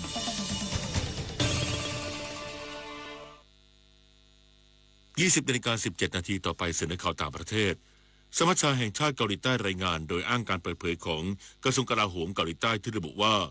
เกาหลีเหนือยังคงเตรียมความพร้อมสำหรับการส่งทหารไปยังรัสเซียเพิ่มเติมขณะเดียวกันเกาหลีเหนือยังคงส่งอาวุธยุทโธปกรณ์ไปสนับสนุนรัสเซียอย่างต่อเนื่องซึ่งรวมถึงขีปนาวุธมิสไซล์ใกล้การประเมินดังกล่าวมีขึ้นหลังนางคิมโยจองน้องสาวผู้ทรงอิทธิพลของนายคิมจองอึนผู้นำสูงสุดเกาหลีเหนือออกมาปฏิเสธการกล่าวอ้างของประธานาธิบดีวลาดิเมียร์เซเลนสกี้เมื่อสัปดาห์ที่แล้วที่ระบุว่ารัฐบาลเกาหลีเหนือกำลังวางแผนส่งทหารอีก 50,000 นายไปยังรัสเซียเพื่อร่วมทำสงครามในยูเครนทั้งนี้เกาหลีใต้ยูเครนและชาติตะวันตกประเมินว่าเกาหลีเหนือและรัสเซียกระชับความร่วมมือทางทหารกันมากขึ้นนับตั้งแต่รัสเซียรุกรานยูเครนเต็มรูปแบบเมื่อปี 2565 โดยเกาหลีเหนือส่งกระสุนปืนใหญ่และขีปนาวุธรวมถึงกำลังทหารไปสนับสนุนรัสเซียสำนักข่าวต่างประเทศรายงานโดยอ้างการเปิดเผยของนายเอสมาอิล บากาอีโฆษกกระทรวงการต่างประเทศอิหร่านในวันนี้ที่ระบุว่านายบัตอันบูไซดีรัฐมนตรีต่างประเทศโอมานจะเดินทางเยือนกรุงเตหะรานเมืองหลวงของอิหร่านอย่างเป็นทางการในวันอังคารนี้เพื่อพบหารือกับนายอับบาสอารักชีรัฐมนตรีต่างประเทศอิหร่านเกี่ยวกับความสัมพันธ์ทวิภาคีและสถานการณ์ในภูมิภาคตะวันออกกลางนายบากาอีกล่าวเพิ่มเติมว่าการเดินทางเยือนอิหร่านของรัฐมนตรีต่างประเทศโอมานในครั้งนี้สอดคล้องกับการเสริมสร้างความร่วมมือทวิภาคีระหว่างอิหร่านและโอมานรวมถึงเป็นส่วนหนึ่งของการหารือทางการเมืองอย่างต่อเนื่องระหว่าง2ประเทศในฐานะประเทศชายฝั่งของช่องแคบฮอร์มุซเพื่อเสริมสร้างสันติภาพและความมั่นคงในภูมิภาคตะวันออกกลางศูนย์อุตุนิยมวิทยาแห่งชาติของจีนแจ้งเตือนภัยระดับสีเหลืองสำหรับฝนตกหนักในพื้นที่ทางตอนใต้และตะวันออกของประเทศโดยคาดว่าฝนจะตกหนักต่อเนื่องตั้งแต่เวลา 8 นาฬิกาของวันนี้ไปจนถึงเวลา 8 นาฬิกาของวันอังคารนี้ตามเวลาท้องถิ่นโดยบางพื้นที่อาจมีปริมาณฝนสูงถึง 250 ถึง 300 มิลลิเมตรศูนย์อุตุนิยมวิทยาแห่งชาติของจีนยังเตือนภัยระดับสีฟ้าสำหรับอิทธิพลของพายุไต้ฝุ่นนาราพายุไต้ฝุ่นลูกที่ 19 ของปีนี้ซึ่งอยู่ที่บริเวณอ่าวเป้ยปู้ห่างจากเขตปกครองตนเองกวางซีจ้วงทางตอนใต้ของจีนภัยทางตะวันตกประมาณ185 กิโลเมตรซึ่งเวลามีความเร็วลมสูงสุดใกล้ศูนย์กลางราว23 เมตรต่อวินาทีจึงขอให้ทางการท้องถิ่นดำเนินมาตรการป้องกันและเตรียมพร้อมรับมืออิทธิพลของพายุไต้ฝุ่นดังกล่าวทั้งนี้ระบบเตือนภัยสภาพอากาศของเมืองจีนแบ่งเป็น4ระดับโดยสีแดงมีระดับรุนแรงที่สุดรองลงมาคือสีส้มสีเหลืองและสีน้ำเงินตามลำดับต่อไปรับฟังข่าวกีฬาการแข่งขันวอลเลย์บอลหญิงชิงแชมป์เอเชีย 2026 AVC Women Volleyball Continental China ที่เมืองเทียนจินสาธารณรัฐประชาชนจีนในรอบแบ่งกลุ่มสาย B ทีมวอลเลย์บอลหญิงไทยที่ประเดิมสนามชนะออสเตรเลียมา3-0 เซตมี3แต้มมาลงสนามนัดที่2พบกับอินโดนีเซียที่มี3แต้มเท่ากันผลการแข่งขันปรากฏว่าทีมสาวไทยเอาชนะอินโดนีเซีย3-0 เซต25-16 25-18 และ 25-15 เก็บเพิ่มอีก3แต้มมีรวมเป็น6แต้มรั้งจ่าฝูงต่อไปสำหรับนัดต่อไปทีมนักตบสาวไทยจะพบกับคาซัคสถานในวันพรุ่งนี้เวลา 9 นาฬิกาถ่ายทอดสดทางโมโนแม็กสปอร์ตการแข่งขันบาสเกตบอลหญิง3คนรายการฟีบ้า 3x3 Women Series Bangkok 2026 ที่เดอะสเฟียร์จตุจักรรอบรองชนะเลิศทีมชาติไทยที่ชนะทีมชาติออสเตรเลียมาด้วยคะแนน 21-17 สู้เต็มที่ก่อนพ่ายทีมมิตซูบิชิอิเล็กทริกจากประเทศญี่ปุ่นไป 21-19 คะแนนยุติเส้นทางไว้ที่รอบนี้รัฐมนตรีว่าการกระทรวงการท่องเที่ยวและกีฬาประกาศพร้อมสนับสนุนทัพนักกีฬาไทยเต็มที่ตั้งเป้าคว้าไม่น้อยกว่า15เหรียญทองในเอเชียนเกมครั้งที่ 20 ติดตามได้จากรายงานนายสุรศักดิ์พันเจริญวรกุลรัฐมนตรีว่าการกระทรวงการท่องเที่ยวและกีฬาพร้อมด้วยนายธนาชัยประสิทธิ์รองประธานและเลขาธิการคณะกรรมการโอลิมปิกแห่งประเทศไทยและนายไพฑูรย์ชุติมากรกุลนายกสมาคมนักข่าวช่างภาพกีฬาร่วมแถลงข่าว Meet the Place เอเชียนเกมครั้งที่ 20 ณ สนามราชมังคลากีฬาสถานโดยมี 8 สมาคมกีฬาเข้าร่วมได้แก่เทควันโดคูราตมิกซ์มาร์เชียลอาร์ตหรือ MMA ยูยิสูบูซูคาราเต้ยูโดและจักรยานรัฐมนตรีว่าการกระทรวงการท่องเที่ยวและกีฬากล่าวว่ากระทรวงพร้อมสนับสนุนนักกีฬาไทยอย่างเต็มที่ทางงบประมาณการเตรียมตัวการเดินทางและจัดตั้งไทยเฮาส์ที่ประเทศญี่ปุ่นเพื่อดูแลด้านอาหารการแพทย์และอำนวยความสะดวกแก่นักกีฬาโดยตั้งเป้าคว้าไม่น้อยกว่า15เหรียญทองขณะที่สมาคมกีฬาที่เข้าร่วมแถลงข่าวได้เปิดเผยเป้าหมายและความคาดหวังในการแข่งขันครั้งนี้โดยเทควันโดตั้งเป้า2เหรียญทองยูยิสูหวัง1เหรียญทองจากประเภทหญิง MMA คูราตและยูโดลุ้นติดเหรียญรางวัลบูซูคาดหวังอันดับ 1-5 คาราเต้คาดหวัง2เหรียญจักรยาน BMX คาดหวัง1เหรียญทองหรือ1เหรียญเงินประเภทถนนและคีรินตั้งเป้าติด1ใน3เสือภูเขาตั้งเป้าติด1ใน5ปุริพัฒน์สอนการรายงานนายศักดิ์ชัยทัพสุวรรณนายกสมาคมกีฬามวยไทยแห่งประเทศไทยในพระบรมราชูปถัมภ์พร้อมด้วยพลตรีพัชระรัตกุลประธานเจ้าหน้าที่บริหารของบริษัทหาดทิพย์จำกัดมหาชนในฐานะประธานคณะทำงานขับเคลื่อนกีฬามวยไทยและนางสาววนิดาพันธ์สะอาดรองปลัดกระทรวงการท่องเที่ยวและกีฬาร่วมกันแถลงข่าวงานกลยุทธ์การขับเคลื่อนกีฬามวยไทย MTAT มวยไทยมูฟเมนต์ 2026 ถึง 2028 พร้อมเปิดตัวบัวขาวร้อยเอกสมบัติบัญชาเมฆนักมวยไทยชื่อดังในฐานะทูตกีฬามวยไทยของสมาคมกีฬามวยไทยแห่งประเทศไทยในพระบรมราชูปถัมภ์ที่โรงแรมเซนจูรี่พาร์คกรุงเทพนายศักดิ์ชัยทัพสุวรรณนายกสมาคมกีฬามวยไทยแห่งประเทศไทยในพระบรมราชูปถัมภ์กล่าวว่านับเป็นโอกาสอันดีที่สมาคมกีฬามวยไทยได้มีการรีแบรนดิ้งชื่อภาษาอังกฤษตลอดจนชื่อของสมาคมที่ได้รับพระมหากรุณาธิคุณจากพระบาทสมเด็จพระเจ้าอยู่หัวพระราชทานชื่อใหม่เป็นสมาคมกีฬามวยไทยแห่งประเทศไทยในพระบรมราชูปถัมภ์พร้อมเดินหน้าวางกลยุทธ์ถึงปี 2028 ทั้งการเข้าร่วมการแข่งขันและการรับเป็นเจ้าภาพจัดการแข่งขันระดับนานาชาติโดยมีเป้าหมายสำคัญคือการพามวยไทยไปโอลิมปิกเป้าหมายของเรานั้นก็คือเป้าหมายที่ว่าวันหนึ่งมวยไทยเราจะควรจะต้องได้อยู่ในโปรแกรมการแข่งขันกีฬาโอลิมปิก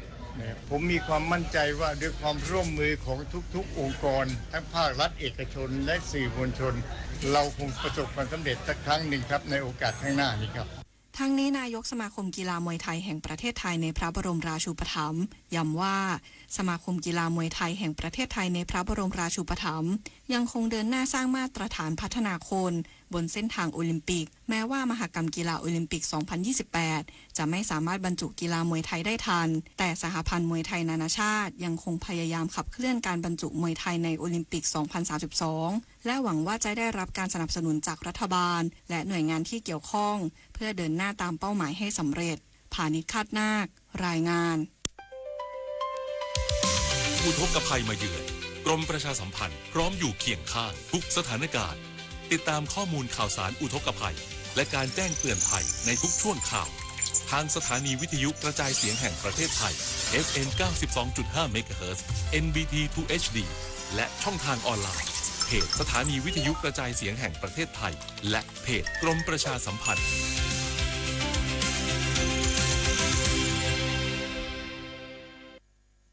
สำหรับวันนี้ธรรมะเพื่อชีวิตเสนอเรื่องการสร้างเสน่ห์โดยพระธรรมวชิระเมธี ถ้าจะสร้างเสน่ห์ให้ปฏิบัติธรรมะดังต่อไปนี้เอาไปปฏิบัติทั้งในบ้านในครอบในครัว4ประการดังต่อไปนี้เรียกว่าเมตตามหานิยมของพระพุทธเจ้า 1. โอบอ้อมอารี 2. วจีไพเราะ 3. สงเคราะห์ประชาชนและ 4. วางตนพอดีถ้าเราสามารถที่จะทำอย่างนี้ได้ท่านสาธุชนทั้งหลายเราจะอยู่ในสังคมอย่างมีคนรักมากกว่าคนชังพอเรามีคนรักมากกว่าคนชังความอบอุ่นก็จะเกิดขึ้นและอยู่กับเรามากกว่าความเหน็ดหนาวมากกว่าความอ้างว้างดังคำพระที่ท่านสอนเอาไว้ว่าใครรักใครชังช่างเถิดใครเชิดใครชูดูเขาใครว่าใครบ่นทนเอาใจเราร่มเย็นเป็นพออยากเกษียณสบายไม่เป็นภาระใครเริ่มต้นได้ด้วยการสร้างวินัยออมก่อนใช้อย่างน้อย 10% ของรายได้อย่างสม่ำเสมอมีเงินสำรองไว้ยามฉุกเฉิน